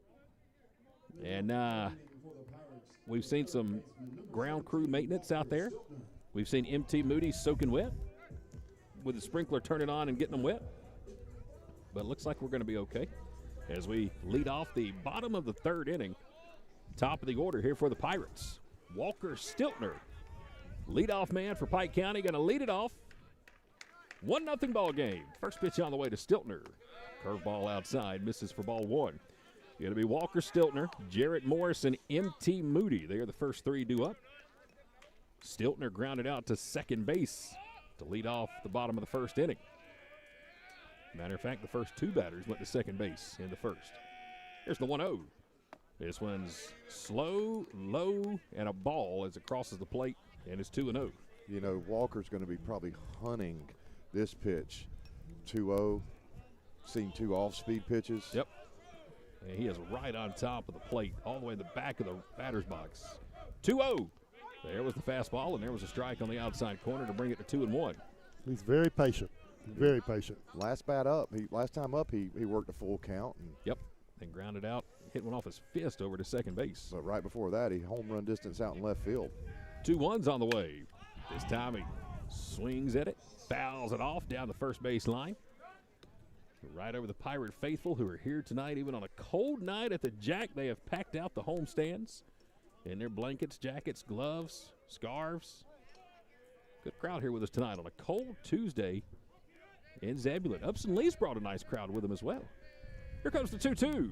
This one is ripped out towards center field. Moving over into the gap in right center, and there to make the catch is going to be the center fielder, Cameron Murphy. Sounded good off the bat, but Stiltner got underneath it, and that is the first out here in the bottom of the third inning, an F8 on the score sheet. And now to bring up the Pirate right fielder, Jarrett Morris. He popped out to second base his first time up. Again, Pirates trying to end a 5-game losing streak. There goes Craig again. Sucky. First pitch on the way to Morris is outside, and there's ball one. Pirates to our right, down the first base line. Upson-Lee to our left, down the third base line. Only meeting of the season between the two teams, separated by what, about 10 miles between Zebulon and Thomaston? 10 miles and no cell service. There you go. 1-0 misses outside, and it's 2-0. And me saying that, I mean, you have experienced that, right, Chad? You do know when you are going over the mountain between Pike and Upson, you might as well go back into the 1980s. Yeah, until you get down into Thomaston, just put that phone aside. Here's the 2-0. Swing and a miss. It's 2-1. Everybody down there has a landline still. A party line, maybe. I hate that we don't get to visit Upson-Lee at their ballpark this year at Silvertown. Man, it's beautiful. It is a great old school ballpark. 2-1 pitch on the way. This one's chopped, going to be tough. Into the hole, it's short, backhanded, and no throw. Hit it in the perfect spot, just out of the reach of the third baseman, Weston Taylor, who is moving to his left. And the shortstop, Trent Hill, had to field it at the edge of the grass. No throw, and it's another infield single here tonight for the Pirates. We keep talking about the Silvertown Park, and it's beautiful, but I'm going to tell you the Jack is beautiful with the turf back behind the plate and the beautiful rounded out, lined out green grass in the infield and green grass now. I mean, this place is always immaculate, and it is again tonight. Throw over to first is not in time. Well, this field has won Field of the Year several times. Coach Blake Perry and his crew, boy, they do a great job, and I still can't get over the job they did Friday just to get us to play that game Friday night after the monsoon that came through, and felt like we were going to have skis on the base pass. Yeah. First pitch is upstairs for ball one to M.T. Moody. He is batting third here tonight. He had an infield single his first time to the plate. We're in the bottom of the third inning. 1-0 Pirates. We got a run last inning on a throwing error by the Knights. We got a runner at first with one down. Snap throw back that way and just about thrown away by the pitcher, Jaden Wise. Upson-Lee last inning, their first two batters, a double and a single, and they came away empty-handed. You don't see that happen too often. 1-0 count to MT. Right-handed batter digs in. Runner takes off and throw to first. Now the runner to second is going to be there in time. Stutter step after stutter step by Jarrett Morris. And by the time the pitcher stepped off the rubber, Morris was halfway to second base.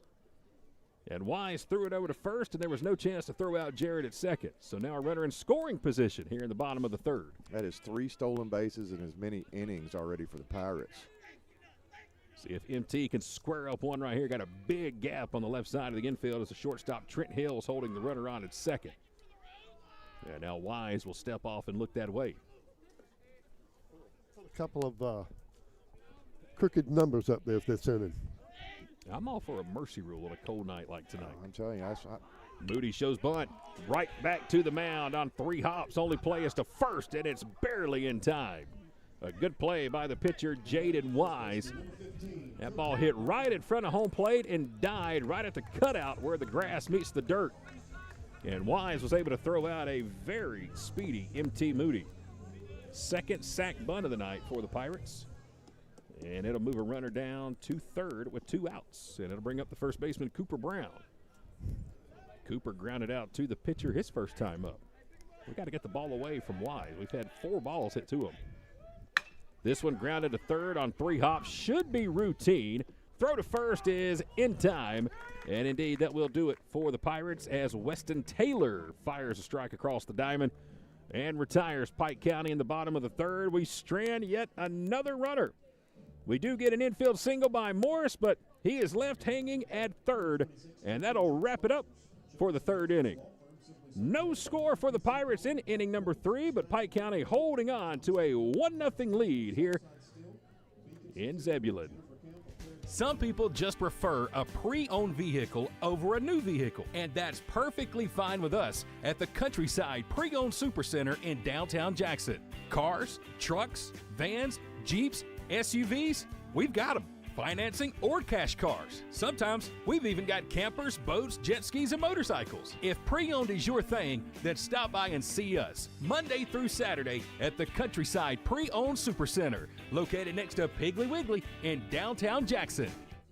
Well, before we head to the top of the fourth inning, I want to say thank you to another one of our great partners here in 2026, Express Sanitation Services and Express Porta Potties. That's right, Express Sanitation now offering portable toilet rentals for your next event. Got a family reunion, got a company outing, or you just need a whole bunch of outdoor porta potties? Well, make sure you contact Kyle and the crew at Express Sanitation Services. They handle the delivery, they handle the takedown, they handle the cleaning, everything you need from Express Sanitation Services and their new portable toilet rentals. 1-0 Pirates. Got a good one again here on a cold Tuesday night at the Jack in Zebulon. Jordan Kemp coming back out on the rubber and here to bring you all the action in the top of the fourth inning. It's Chris Childress. All right, Chad, I appreciate it, buddy. Just to kind of reset everybody, out in left field's M.T. Moody, and center field Lyric Scott, right field Jarrett Morris. Left, right across the infield, third base is going to be Walker Stiltner. Kobe Ivester at short, second base, Zane Gardner, first Cooper Brown. Gabe behind the plate. Jordan Camp's going to be on the mound working into his fourth inning after pitching 3 complete innings already and looked really good. He's going to be facing off against the Upson-Lee Knights 2, 3, 4-hole hitters, Cameron Murphy, Tyler Jordan's on deck, and in the hole, likely Weston Taylor, who would have come in for River Bridges after the second inning injury over at first base. Just got a report from the administrator here about the young man at third base that got hurt. Yep. Separated his shoulder. Wow. But the trainer popped it back into place. So good for him. That's good news to hear. Did you get any report on the injury at first? Do you know anything about that? No. Okay. Didn't have nothing on it. All right. Well, either way, we got Cameron Murphy, who struck out first time up on 4 pitches from Jordan Camp. Righty, waggling the bat back and forth, standing in the plate, very narrow stance.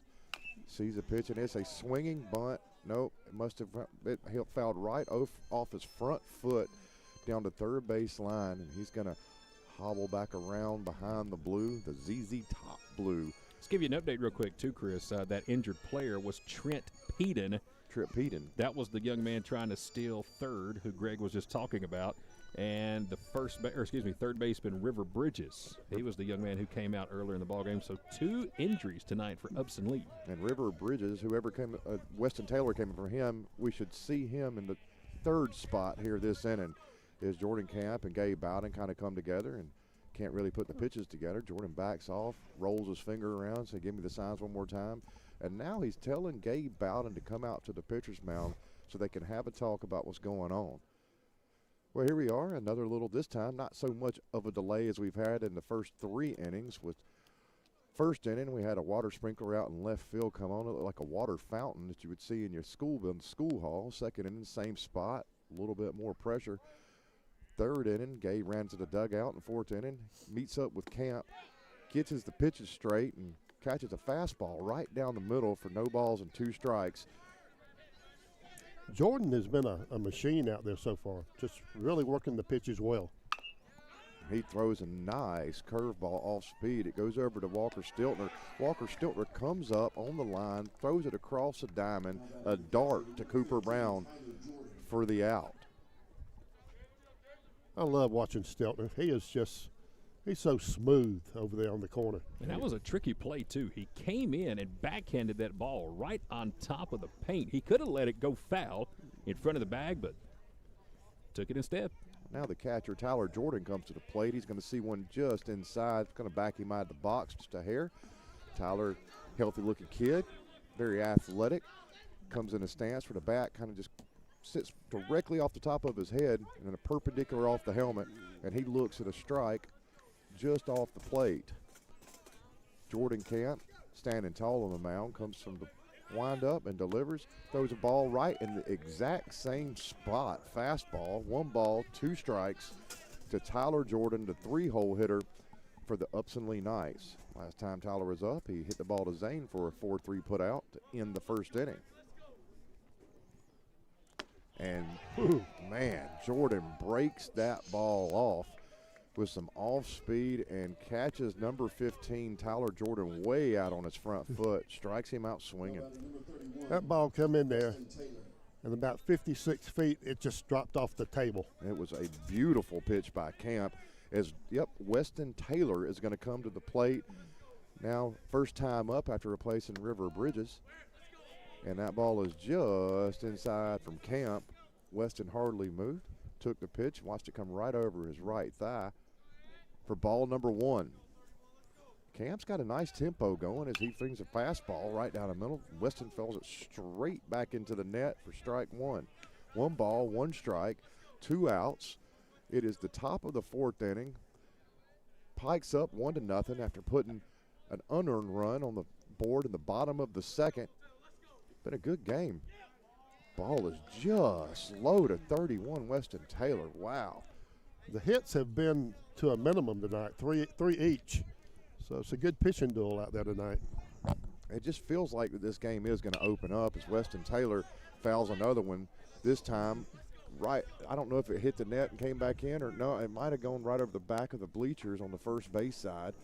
I believe Chad's going to run and grab the ball. No, that's not. No, Chad has found the time to grab a burger. He's got 3 burgers and fries coming up to us, Greg. Look at this man go as Weston Taylor fouls another ball off. 2 balls, 2 strikes, 2 outs. Top of the 4th. He knows how to serve with a smile. Oh, and that ball misses nowhere. I'm telling you, he couldn't have thrown it through a straw any better across that plate. What a generous call by the Blue. 3 balls, 2 strikes. It's going to be a heater right here. And Weston Taylor pokes the ball out. Walker jumps over. Nope, he lets it go by. Kobe Ivester is going to grab it right at the grass, fire it across to first base. Nice throw by Kobe Ivester to Cooper Brown for the 3rd out of the inning.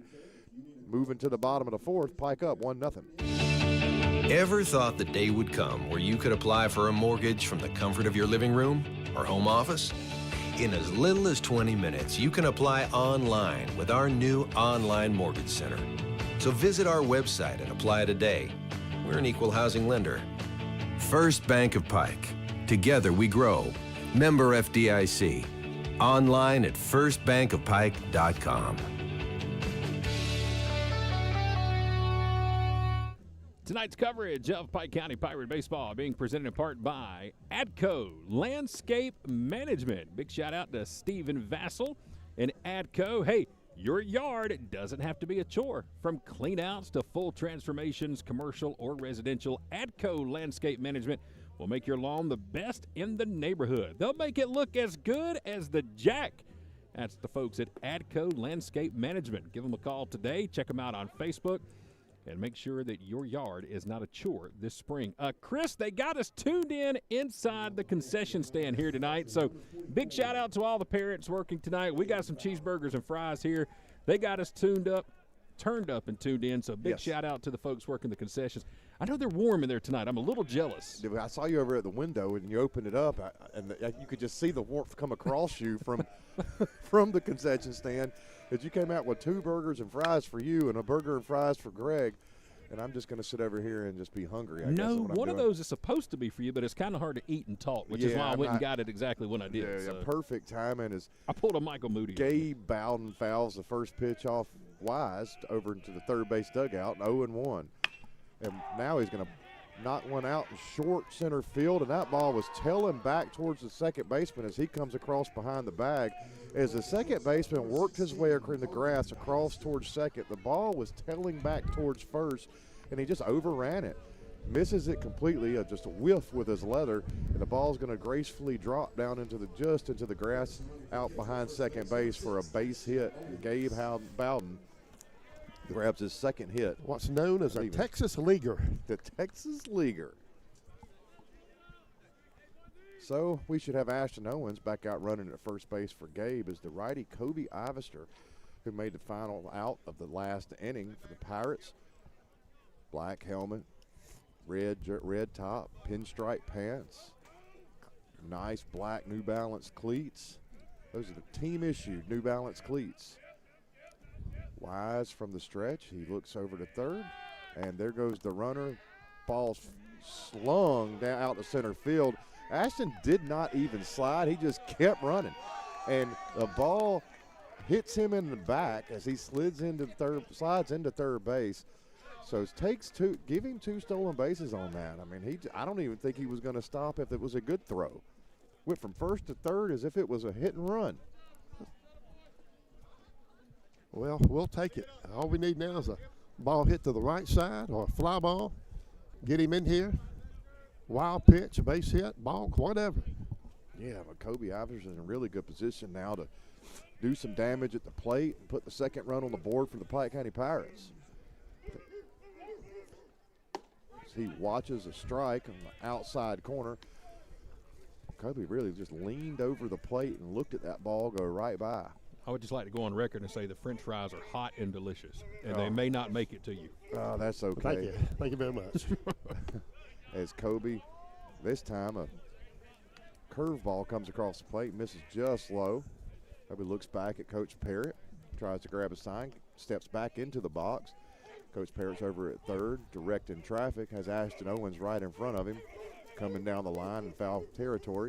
And Kobe Ivester is going to rip one out into right center field, and Ashton Owens is going to walk across the plate for the second run for the Pirates on an RBI single from our shortstop, Kobe Ivester. That's good to see. Kobe has made an error. It was a throwing error, but I mean it was a tough play that from deep shortstop earlier in the game. But he's made some really, really good plays at shortstop. The last one recording it out, and then gets an RBI and just filled up right center field about as much as Chad just filled his mouth up with a hamburger right in front of me. Kobe Ivester takes off and straight steals second base. The pitcher ran off the mound.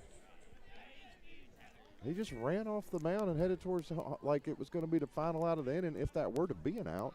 I think he may have been going over to back up third myself. Yeah, it was a good throw by Jordan, the catcher, but it just come off the glove of the shortstop covering second. But then Jordan Wise, the pitcher, Chris, he was coming off the mound to go behind third, thinking that ball was in center field. Yeah, I missed that, and thanks guys for pulling that up. And now another mound visit here for the Knights, but what a good piece of hitting there for Ivester, Greg. He just kind of slapped that one, didn't try to do too much with it with a runner at third, and just sent it to right center field. That's what you want to do, man. You got a runner at the left side, hit it to the right side, and just get him in. Yeah. Great piece of hitting by Ivester. Well, more than anything, that boosts his confidence. Oh, yeah, 100%. I want that young man to do so good. He struggled, but a base hit under his belt, it's going to help that confidence. I love how he just stayed on the ball, kept his head down, and just made contact. Didn't try to do too much with it with a runner at third. Executed perfectly. Well, he's a talented kid. I mean, he started at varsity last year as a freshman over there. We had the freshman left side with Stiltner and Ivester.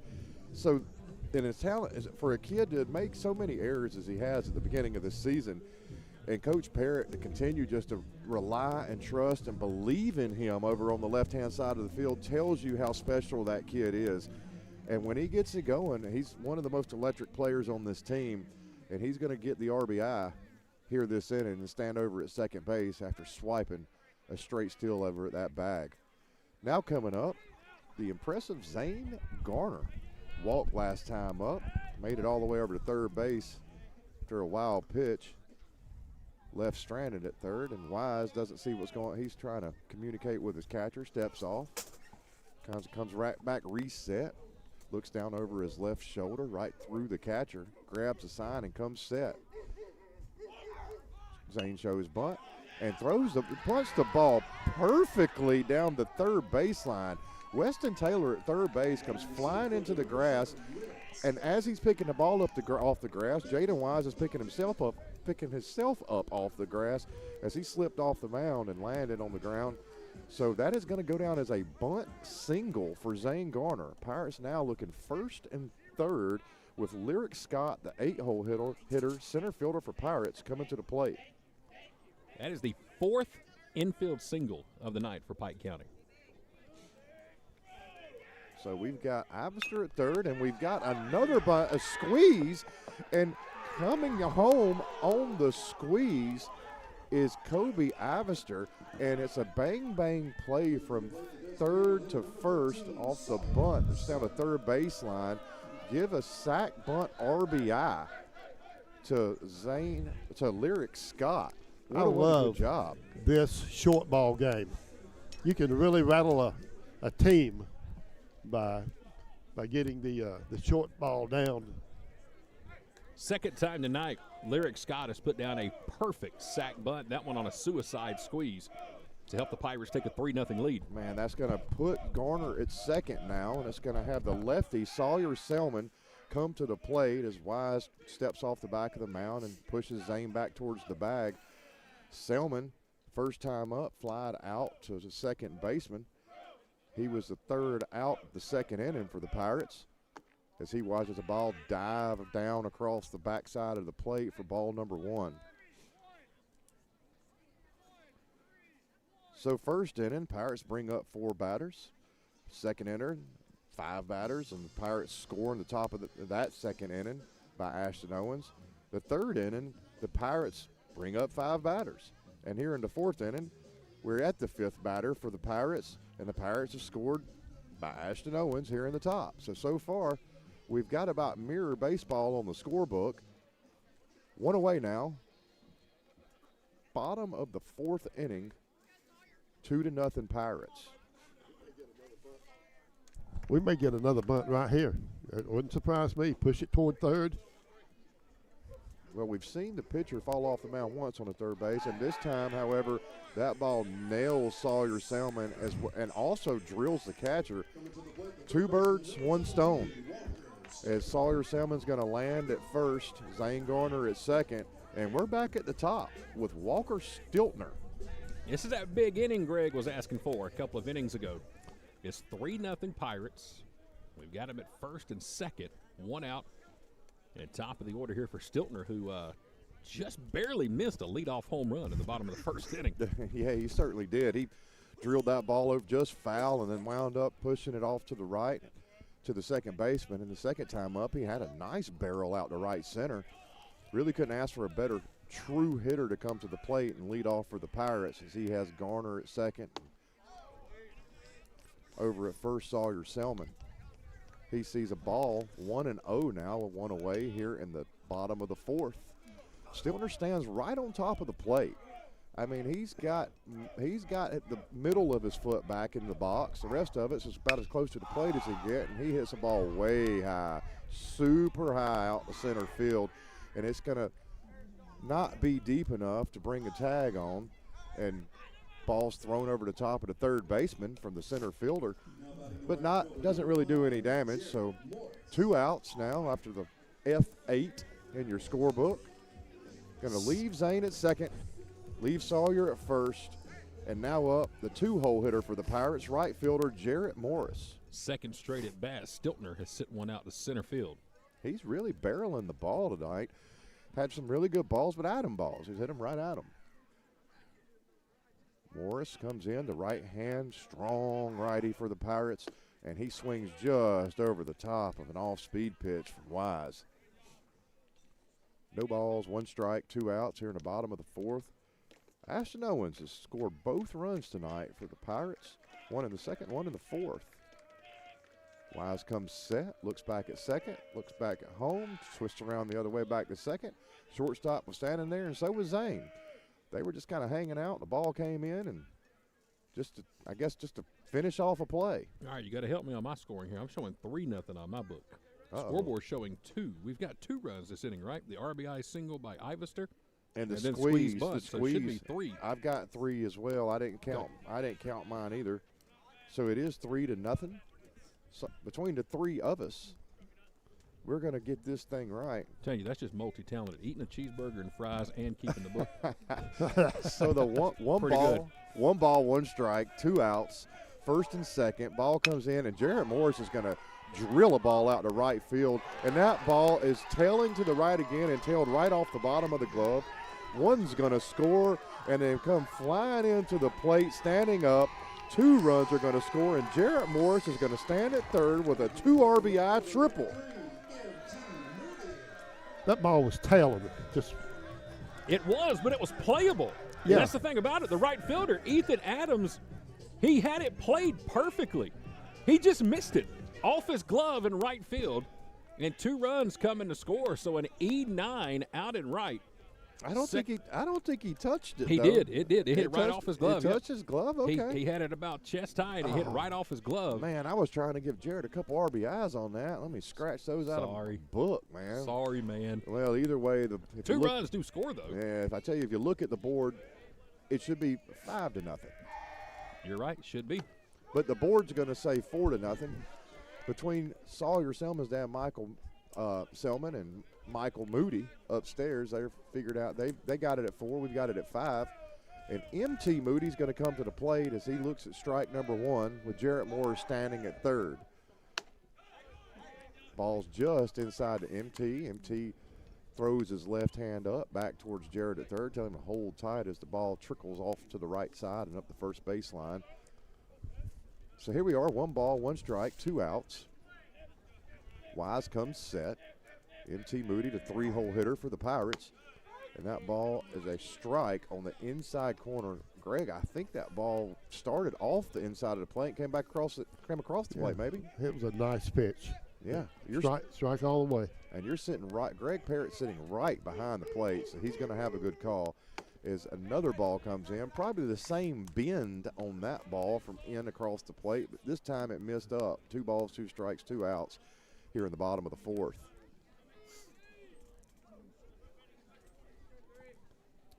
Wise comes set, and the pitch. MT Moody is going to stroke this ball out in the left center field, right over the top of the shortstop's head, and Jarrett Morris gracefully is just going to touch home plate to put the 6th run on the board for the Pike County Pirates. Well, Greg, you're getting it. You're getting the runs that you were asking for as Cooper Brown now comes to the plate. The crooked numbers, that's what we want. I just love it. The more hits, the more runs, the more french fries. I get that. Chris, I'm going to save you your burger, but I don't want your fries to get cold. The concession stand worked hard on these. Look, you just keep working through it as the 8th batter of the inning for the Pirates comes to the plate, and Cooper Brown and Wise tries the pickoff move over at first. MT slides back on his belly, face first, back towards the bag.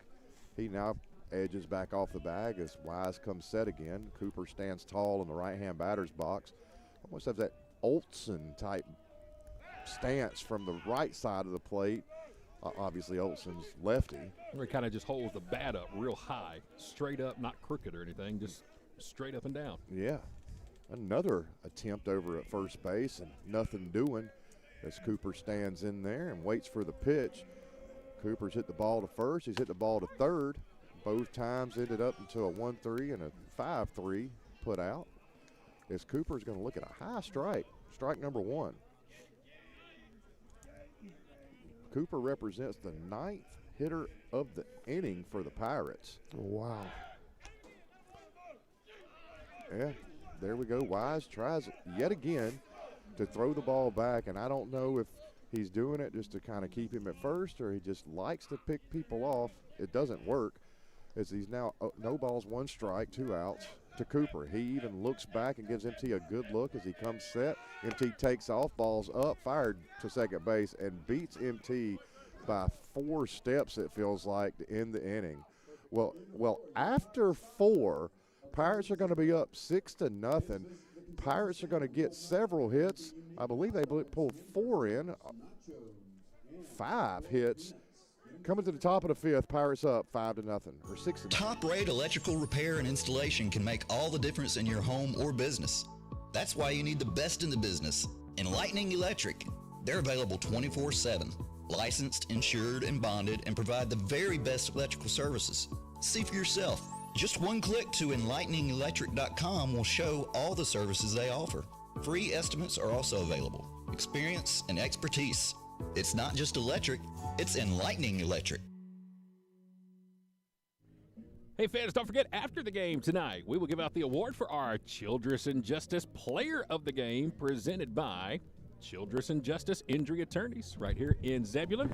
Last week on Friday night, our second baseman, Zane Gardner, got the award. Who will it be tonight? Well, I'll tell you this, whoever gets named Player of the Game, they are going to get a free drink to Pirate Nutrition right here in Zebulon. They're also going to get a free meal to Ruth's Restaurant here in Zebulon. So not only do you get the award, but Chris Childress, those guys are going to come away with some pretty nice stuff after the ball game tonight.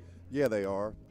Yeah, I wonder if it's going to be another defensive play, maybe defensive player. I mean, I am drinking on the Gold Glove drink night for Pirate Nutrition. Zane Garner got it last time for his defensive efforts. Let's show these drinks too, man, because earlier tonight, Pirate Nutrition did hook us up. There's the 4 drinks they brought us tonight. On the left, that's what Greg Parrott is sipping on tonight. That is the triple play. Triple play. And I got my I think she called it muddy water after it kind of stirred itself up some. So it's the triple play / muddy water. Well, somewhere around here I got the ingredients that I wrote down. I don't know. I lost it somewhere. Yeah, they've got something in it. The drink in the middle, the orange one, that's what Michael Moody took off with. That is the bench warmer. The bench warmer. I believe is what that is. That's what it is. The green one is called the pickle. That's what I had. And no, it does not taste like pickles. It's green apple. It is delicious. And then the one on the far right, Chris, that's what you've been sipping on, the Gold Glove here tonight. Gold Glove, and man, it has got pina colada and pineapple in it. And it is a tasty, tasty drink. I usually drink the Drunken Pirate. Okay. That's what I have. The Drunken Pirate. And for years I was on the Savannah Sunset, and yes, I did say it years because, I mean, it's feel like the place to be now. But I went from Savannah Set to the Drunken Pirate to the Gold Glove. Well, here in the top of the 5th inning, Jordan Camp is going to go back to work, and he's going to face a 6, 7, 8 batter, or 5, 6, 7 batters, and he's going to see first the DH, Brandon Kilby, starts him off with a ball. 1 ball, no strikes. Camp delivers, and this ball is hit way high in the air, and it's going to find its way over to left field as 3 Pirates come crashing in together, and it doesn't just left as M.T. Moody, Walker Stiltner, and Kobe Ivest are almost to the bullpen side of the third base side of things, and neither one of them come back with the ball. Take a look at that bat that Kilby's using. It looks like a pack of bubble gum. It's neon pink at the top. Then you got the baby blue in the middle. I mean, that looks like it ought to be sponsored by the bubble gum. Well, that is the Perfect Game Soldier Tank is what that is. That's their bat they brought out a couple years ago, and they've been working the tank as he swings over. That tank swings right over the top of a just nasty changeup for the second strike. I like it. Good-looking bat. Not as cool as the pencil-looking bats I've seen the last couple of years. Those are pretty cool. Yeah. That looks like a flamingo. Flamingo. Yeah, I like it. This ball's a little low. And looks like it ought to be a drink over with our friends at Pirate Nutrition. Yeah, we need to take a picture of that bat and send it over to Beth at Pirate Nutrition and get one to look just like it. As Jordan Camp delivers, and on the check swing, man, that was a nice change up, and it looked like he went. The bat certainly came around, but maybe didn't come off the shoulder. There's no look over it out at first by Gabe. So it's 3 balls, 2 strikes now. Camp comes into the pitch and the delivery, and the ball is up, and the runner on a walk takes off to first base just like he was legging out an infield single. Pete Rose. Pete Rose did that every time. On a walk. I mean, a dead sprint to first base. Yeah. Like he was trying to steal first. I tell you what, I was in my book right then, and I almost put it down as a single in my book the way he was going down the line. I almost put it as a stolen base. Yeah, so now we got a lefty to the plate, Trent Hill, shortstop, and he's going to take a ball. So now here we go. First 2 hitters of the inning for Jordan Camp starts with balls. Over at first base, it's going to stand Kilby.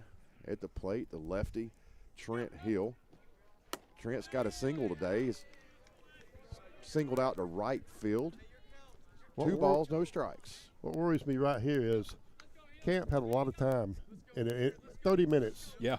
And his arm could have got a little tight. Yeah. That's what I'll be looking at. Well, he's got a 2-0 hitters count now as he delivers, and this ball is sent out opposite field over to just about where the water was leaking out of the ground earlier tonight, first and second inning, and M.T. Moody's going to camp over it and bring in and record the first out of the inning. All I could see was a sprinkler going off as M.T. was camping out underneath that ball and straightaway left. If you're just joining us, we've had 2 sprinkler delays tonight in the first and second inning out in left field, and M.T. Moody's got a puddle out there he's playing around. So now Levi Halsman comes to the plate. The left fielder is Jordan Camp. Tries a nice little pickoff move over to first. Cooper Brown has to come off the bag and grab the ball towards the dirt, picks it back up, throws it over to Camp. The righty stands and Halsman stands in at the plate, looks at pitch number 1. Ball is blown by 13. What a fastball there from Camp. Wow, that just almost like it came from nowhere. It was Camp just la la la la la la la, pow, strike. So now we've got ahead of the first batter of the inning. Took 3 to do it, and 0-1 to Halsman, the 7-hole hitter for. He's late. He can't catch up to that fastball. He really can't. And to see, guys, do you think you're going to see anything but a fastball right here? No, you can't. I mean, 0-2, you've blown the last 2 right by him. He's choked up on the bat, but. Here's a pickoff move back over to first base by Camp. Boy, that is some fancy footwork there on Camp on the mound. I mean, he kind of just dances off that rubber without coming set and just fires across his body. Yeah, he does. It really looks like he's pulling the ball out of his pocket. And look at this ball and I'm going to say it, poked out to right field. And that ball is now thrown to third base by the right fielder. And smoke just dead stops the runner coming into third, beats him by about 3 feet. What a play by Jarrett Morris out in right field to record the second out of the Pirates. Trent Hill just kind of, Hausman just poked that one out there through the barrel of the bat, and then the cannon by Morris to throw out the runner trying to go from first to third for the second out. And here's another pickoff move by Jordan Camp over to first base, trying to keep him honest. Is Jaden Wise comes to the plate. Last time Jaden came up, man, he hit a missile to left field. Ended up at second, was pinch ran for, and the pinch runner wound up getting out at third base and caught stealing. Wise is going to see a ball inside for pitch number 1. You know what? I think it is safe to say that play out there in right by Morris is good enough to go down as our play of the game, presented tonight by Express Sanitation Services. What a play out there in right field by Morris. That was an express throw, wasn't it? Yes, it was. Now the ball comes just inside. 2 balls, no strikes to Wise. Stiltner on that play there. They got him out by 4 steps. He had done set up a TV table with a sandwich and a drink on it. Yep. I'll tell you, he was surprised when he got to third base and saw the ball was sitting there. He just shook his head and he was beat. You've got to give credit, though, to Hausman, who, like we had mentioned, missed badly on those first 2 fastballs. And, I mean, he just poked that one to right, hit off the end of the bat. So now Camp is 3-0 to Wise. Ball is way upstairs, and Wise is going to walk down to first base. Imagine he's going to wind up getting a courtesy runner in for him again. Who's left in the dugout, who's not injured. For Upson-Lee, they've had 2 guys leave the game tonight. Well, hold on. Wait, are they certainly Wise being the pitcher for the Upson-Lee Knights? And they may, I don't know if they're just not deep enough. Yeah, here we go. We've got a runner coming in, and it looks like it's going to be number 36. It's going to be Jackson Clark. Jackson Clark. Well, absolutely, Jackson Clark is coming in. He's going to stand over at first. Russ, your boy's at first base if you're listening. I haven't seen you here, but Russ, Jackson standing over at first. It's good to see him over there. Over at first base, good friend of mine, Russ Clark. Did not even know his kid was on the team. His Camp comes in and throws a strike, fouled straight back to the net. That walk issued to Wise, only the second walk of the game given up by Jordan Camp, and he's given up both of those walks in 2 of the last 3 batters he has faced. What's this kid's last name? This is Charlie Basilissi. Basilissi. Number 9 batter. Yep. Well, he's 9-hole. He's going to stand here at Basilissi as the ball is curved right over the inside of the plate for the second strike. Basilissi's going to stand at the plate, and over at first he's going to have Clark again, and out at second it's going to be Hill. The pitch, and right over the top of it, Camp comes back and strikes Basilissi out swinging. Wow, strand 2, Upson-Lee going into the bottom of the 5th. Pirates 7, UL nothing. Roofing, gutters, concrete, fencing, siding, and painting. That's just a sample of the services offered by Advanced Roofing and Interiors. Advanced Roofing and Interiors is also a Master Elite certified company. Only 2% of all roofing companies in the U.S. can say that. They also offer the best warranties in the business, 25 years on labor, 50-year manufacturer warranties. If you need work done around your home, office, or church, go with the best. Advanced Roofing and Interiors. Heading to the bottom of inning number 5. It's all Pirates here tonight against Upson-Lee so far. Pirates on top 6-0. Tonight's coverage of Pike County Baseball is being presented in part by Henson's Outdoor Services. I want to say good evening to Jonathan Henson.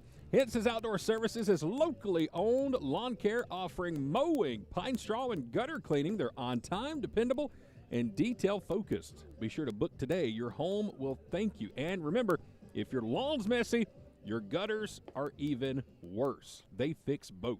That's Henson's Outdoor Services. Find them on Facebook today and contact Jonathan Henson before the HOA contacts you. So now here in the bottom of the 5th, Wise is still going to stand on the mound, and he's going to face 4, 5, and 6 for the Pirates, and that's Brown, Bowden, and Ivester. This has been the part of the order that really has done the damage for the Pirates tonight. I mean, Bowden's spot has usually been the leadoff spot of the innings. He's going to be 2-hole now as this ball is skied way out in left field in foul territory, and this time almost identical to the play that happened in the top of the 5th inning. The shortstop, the third baseman, and the left fielder come together almost in the exact same spot, just to the left of the foul line, about 45 feet or so behind third base, and the three of them come together and come back out without the ball. Like the Bermuda Triangle out there. I tell you, the ball came up, and it's just finding it gets in between them. So now no balls, 1 strike. That was a long strike to Cooper Brown. That ball was about 200 feet up. It was way up there. Wise is going to deliver, and now Cooper's going to hit the ball over to Weston Taylor at third base. Taylor comes up, 1 hops it to first base. Nice play by first baseman for the 5-3 putout. It's Charlie Basilisi. Basilisi Took that throw on 1 hop, skipped right off the grass, up into his chest on the short hop, and he made a great play over at the bag to get the first out. Really did. And now Gabe Bowden's going to come to the plate. Gabe Bowden is 2 for 2 is what I've got him now. Did you have down an error? 2 singles. 2 singles. I've got 2 singles for Gabe Bowden, and Gabe's going to swing through a nice curveball by Wise. That curveball can't be any more than 70 miles an hour, but it's just nasty enough to get over the top of as Gabe Bowden is locked in and watches the ball go fastball low and away. 1 ball, 1 strike. Well, I learned from a lot of great pitchers over the years. It's not how hard you throw it, it's where you throw it. That's right. Greg Maddox was probably the king of that in the 90s, man. He just was locating balls. Location, location, location. And I think that's what a lot of these kids need to realize these days. Yeah, if you could throw 100, that'll get you looked at, but how long will you last? Well, the location of that last pitch was up and in to Gabe Bowden, so 2 balls, 1 strike. Gabe looks, and he swings over the top of a ball that bounces right in front of the plate. Gabe was hunting it looked like he was going to swing anyway. Like he was just locked in to swing no matter what on the 2-1 count. 2 balls, 2 strikes, 1 out here at the bottom of the 5th. He may get another one in the dirt right here. That's a score correction, too, as I sent you to break. It is 6-0 Pirates here in the bottom. Gabe Bowden, for the first time tonight, gets retired as he swings through an off-speed pitch. Strikeout for Bowden. Still had he's got a good plate appearances today. He's 2 for 3. Now up the shortstop, Kobe Ivester, who railed a ball out in right center. Jaden Wise is trying to work on his first 1-2-3 inning of the game. Kobe sees a ball, and it's not going to happen as Kobe Ivester probably hardest barrel he's had, and he is going to try to turn this into a second double. Wow! And wow, he turned it. He turned a ball that was it was a worm burner coming through the infield, and it had so much topspin on it, it made it just about to the right center wall. It was absolutely barreled.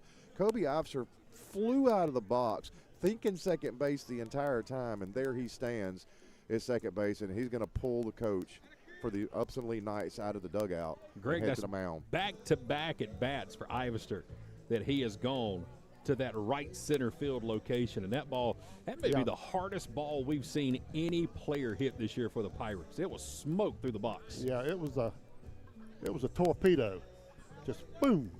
Well, it looks like we are going to have a pitching change coming up here for Upson-Lee. We've got a call to the bullpen here in the bottom of the 5th inning. And this call to the bullpen is being presented by First Bank of Pike. Ever thought the day would come where you could apply for a mortgage from the comfort of your living room or home office? In as little as 20 minutes, you can apply online with our new online mortgage center. So visit our website and apply today. We're an equal housing lender. First Bank of Pike. Together we grow. Member FDIC. Online at firstbankofpike.com. Hey, I want to give a big shout out and a big thank you to Miss Lori Holmes and everybody at First Bank of Pike. Last Friday, Michael Penn and myself, we were trying to find Chris Childress, and according to Google, Chris Childress's office is still listed inside the First Bank of Pike. So we're in there looking for Chris. We find Lori. So shout out to Lori. Chris, get your Google settings updated. Goodness gracious, but You can't find me. we do have a pitching change here for Upson-Lee with 2 outs in the bottom of the 5th inning. It's going to be number 8, Brandon Kilby, who has been the DH. He will now come on and pitch. And before we get Kilby's first batter, Greg Parrott has been waiting for some Atlanta Braves trivia tonight. Greg, what you got for us? A little trivia from, it was 60 years ago today. Okay. February 24th, 1966. Yep. University of Southern California pitcher Tom Seaver is signed by the Braves. Whoa, wait a minute. Tom Seaver with the Braves? Finish on. Finish on. Let me finish. Signed by the Braves, but that's the key word. But the deal will be voided when Commissioner William Eckhart nullifies the contract due to rules that govern the signing of college players. Wow. The right-hander, who is declared ineligible by USC, will become available to any team except Atlanta, willing to match the original contract in a special lottery, which the Mets will win. That also included bids by the Indians and the Phillies. Could you imagine what if Tom Seaver What would have if? stayed with the Braves? Okay, I got a follow-up to that. An almost Braves player, Chris Childress, you might remember this. After the end of the 1992 season, John Sherholtz, the GM for the Braves, went out and made a deal for Barry Bonds. After the 92 NLCS and World Series, the Braves beat the Pirates. Sid Bream slid it home. Yep. There was a deal in place. Barry Bonds was on his way to Atlanta. Well, that deal fell through right before the season started. And guess who came in place of Barry Bonds? Greg Maddux. Greg Maddux. How about that for you? Coulda, woulda, shoulda for the Braves. Well, Zane Garner's now to come. He's going to face Kilby. Kilby in his warm-up pitches looks like he can throw absolute cheddar. And he's going to miss a ball outside with a fastball. Kilby's going to take the mound with a runner at second for the Pirates. Zane, beautiful, beautiful bunt last time up. 2 sack bunts for him tonight. Kilby's looking back and forth. The righty delivers. Ball's low and taken off from second to third. Ooh, and the man, soon as base runner went straight. I don't know who's out there. Ivester, I believe. It's Ivester. Yeah, who right? had the double. Yeah, okay. So Ivester goes to dive into third, and it's like his chest drugged through the ground, and it yanked his chin down into the dirt, and he ate it. Yeah, he's going to taste that tomorrow. He's gotten up now, and he's coming down the line. It's the third ball and just as many pitches from Kilby comes across the plate. Iverson's a tough kid. He is. Yep. He's a dirt dauber. Yeah, well, he definitely earned that one for sure. Well, now 2 outs now and a 3-0 pitch to Garner.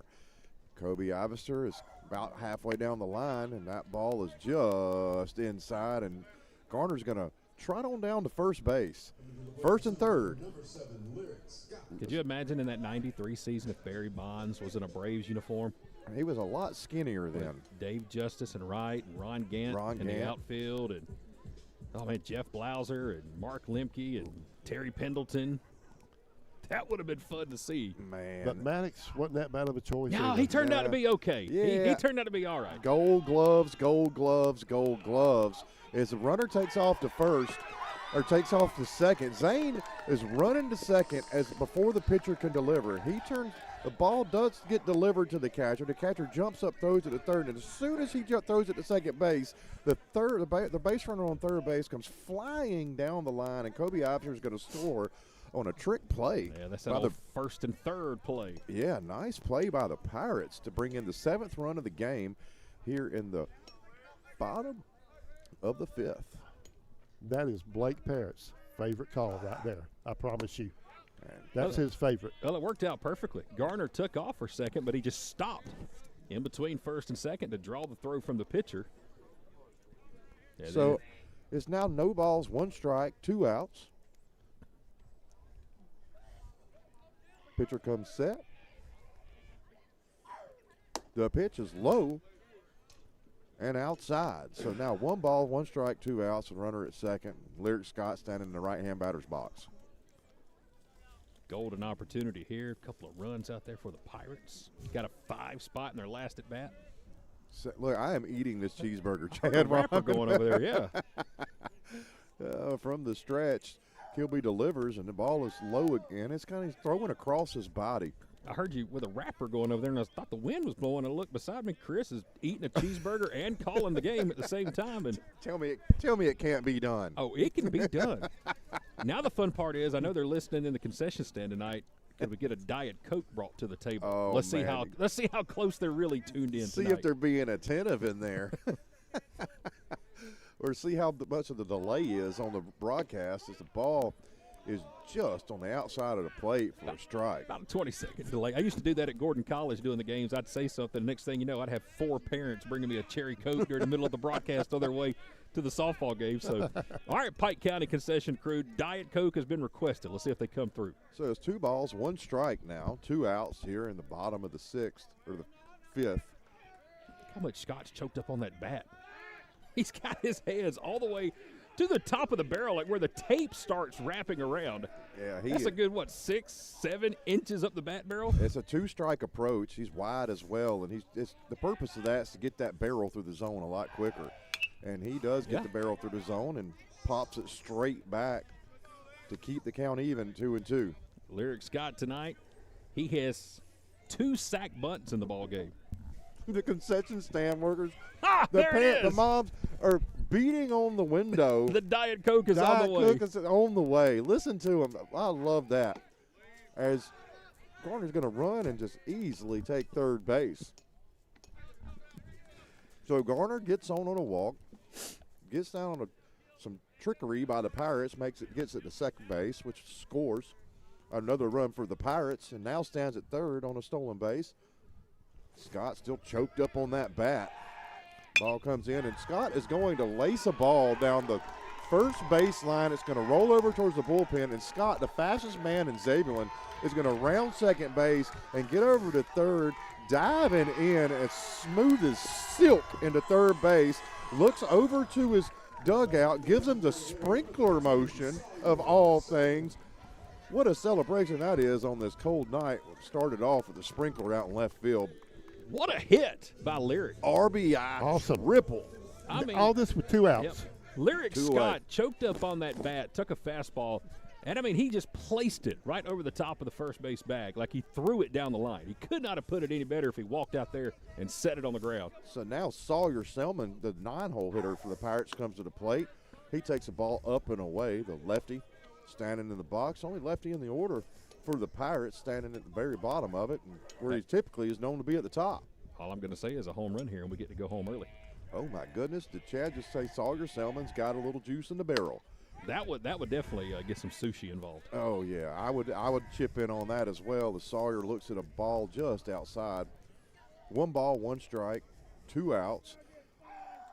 Here in the bottom of the 5th inning, 8-0 Pirates. They've out-hit Upson-Lee 8-1 as this ball's hit straight back over the top of us for strike number 2. How's that burger?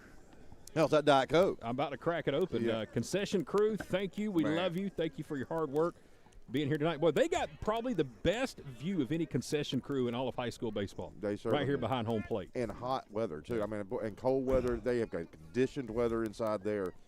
The burger is delicious. I hope they can hear me talking about it. They can hear you choking on it. Trust me, we all hear you. Hey, man, what you hear is deliciousness. It is what good. you hear. Well, the reason I ain't eating mine, I'm going to have it later. What about those cold fries down there, Greg? I You're got- not even touching any of that? I'm going to when I get home. I had a Okay. big bowl of stew before I left with cornbread. Oh, man. Concession lady, man, I'm sorry. Greg's not eating your food. As the ball comes in inside, it's 3 balls, 2 strikes, 2 outs. Now here to Sawyer Selman. You know, folks like the men and women in the concession crew, man, they make these ball games so much fun to be at, volunteering their time. So trust me, we surely really do appreciate all of you inside. Absolutely we do. We got to steal some hats out of the place early to get that picture. We appreciate that. We gave the hats We back, gave though. them back. We gave the hats back. And then look, Sawyer Selman goes to walk to first, goes to hand his gear over to Coach Chapman at first base, and then takes off as he's going to go to second base, and it catches the pitcher off guard, and he kind of panics. Sawyer goes back to first and smiles back at the pitcher as we now have a 1st and 3rd situation. What do you think is going to happen here, Greg? Walker Stiltner at the plate. 2 outs, so you do your 1st and 3rd move? I don't think they do it again now. Okay. We got a good lead, and they'll be watching for it. Well, watch But, out for center field. Stiltner has gone that way his last 2 at-bats here from the leadoff spot. I have a feeling Stiltner's, this is the game-winning home run right here. This is what I'm calling. Stiltner stands in a box, squeezing the plate. He takes a fastball low, 1-0 to Walker Stiltner. Stiltner denied a ground out to second, and then a couple of fly outs to center. He's due. Yeah, he almost had that home run in the bottom of the 1st. He just pushed it about 10 feet to the left of the foul pole down the left field line. He had the distance. So Stiltner swagging the bat back and forth, up and down, all the energy coming through his hands as he hits a shot oppo to right field. The right fielder comes over, tries to make a play. It comes off of his glove, and coming into the plate and scoring, which would be the 10th run of the game, and that's going to do it for the Pirates. That should. It ought to do it. Yep, it's 10-0. We're in the bottom of the 5th inning, so that should be a walk-off 2-run double for Walker Stiltner. Yeah, and there go the that's Pirates. Yeah, the Pirates are racing out to second to Walker to attack him at second base, and the Pirates, as I predicted if you follow us along on Facebook, I predicted earlier, this is going to be a big night with the bats for the Pirates, and it sure was. 10-0, guys. Pirates win it. They snap a 5-game losing streak here tonight. Pike County 10, Upson-Lee nothing. We're done early, and we'll come back and wrap up the broadcast right after this timeout. Final in Zebulon.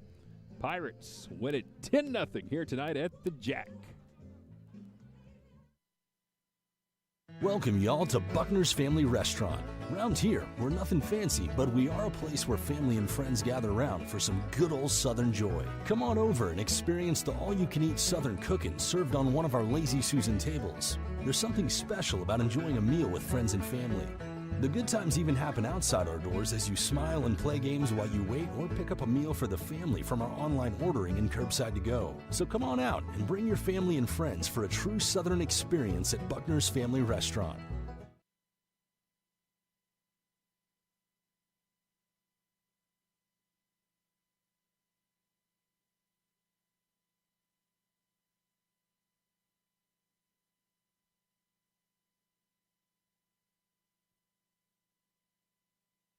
Some people just prefer a pre-owned vehicle over a new vehicle, and that's perfectly fine with us at the Countryside Pre-Owned Supercenter in downtown Jackson. Cars, trucks, vans, Jeeps, SUVs, we've got them. Financing or cash cars. Sometimes we've even got campers, boats, jet skis, and motorcycles. If pre-owned is your thing, then stop by and see us Monday through Saturday at the Countryside Pre-Owned Supercenter, located next to Piggly Wiggly in downtown Jackson.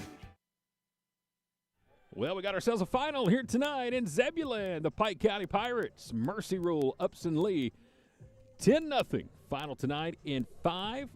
Pike County exploded for 5 in the 4th and 4 more runs there in the bottom of the 4th inning, and Walker Stiltner seals it tonight with a 2-out, 2-run double down the right field line, and the Pirates pick up their 2nd win of the season, shutting out Upson-Lee. Tight ball game through 3. It was 1-0, and then all of a sudden in the bottom of the 4th inning, the Pirates came alive and ended up scoring 9 runs in their last 2 at-bats. And Greg Parrott, a much, much needed victory for Pike County here tonight. Indeed it was.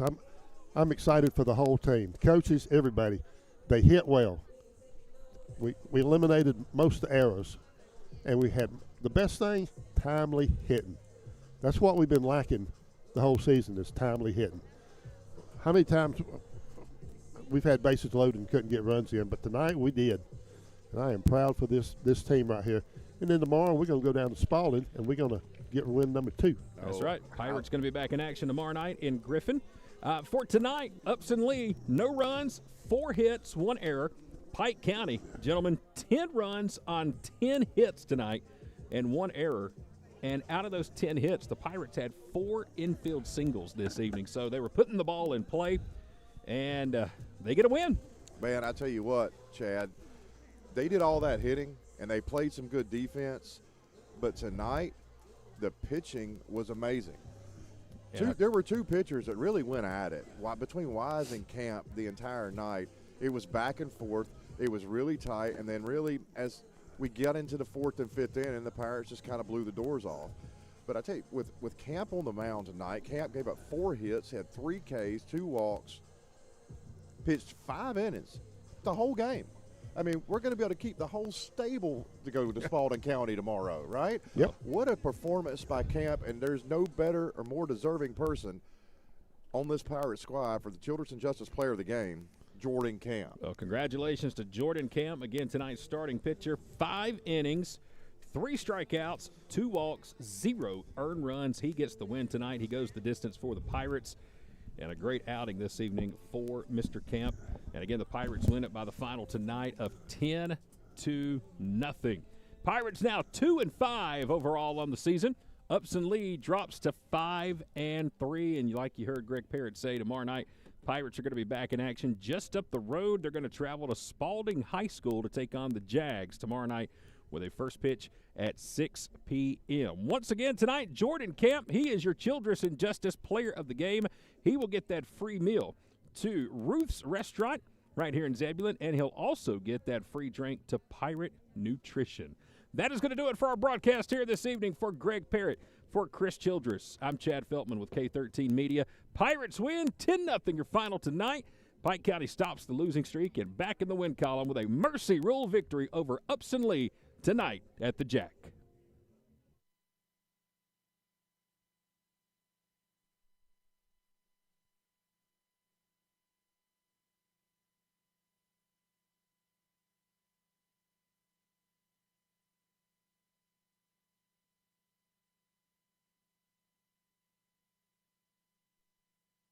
You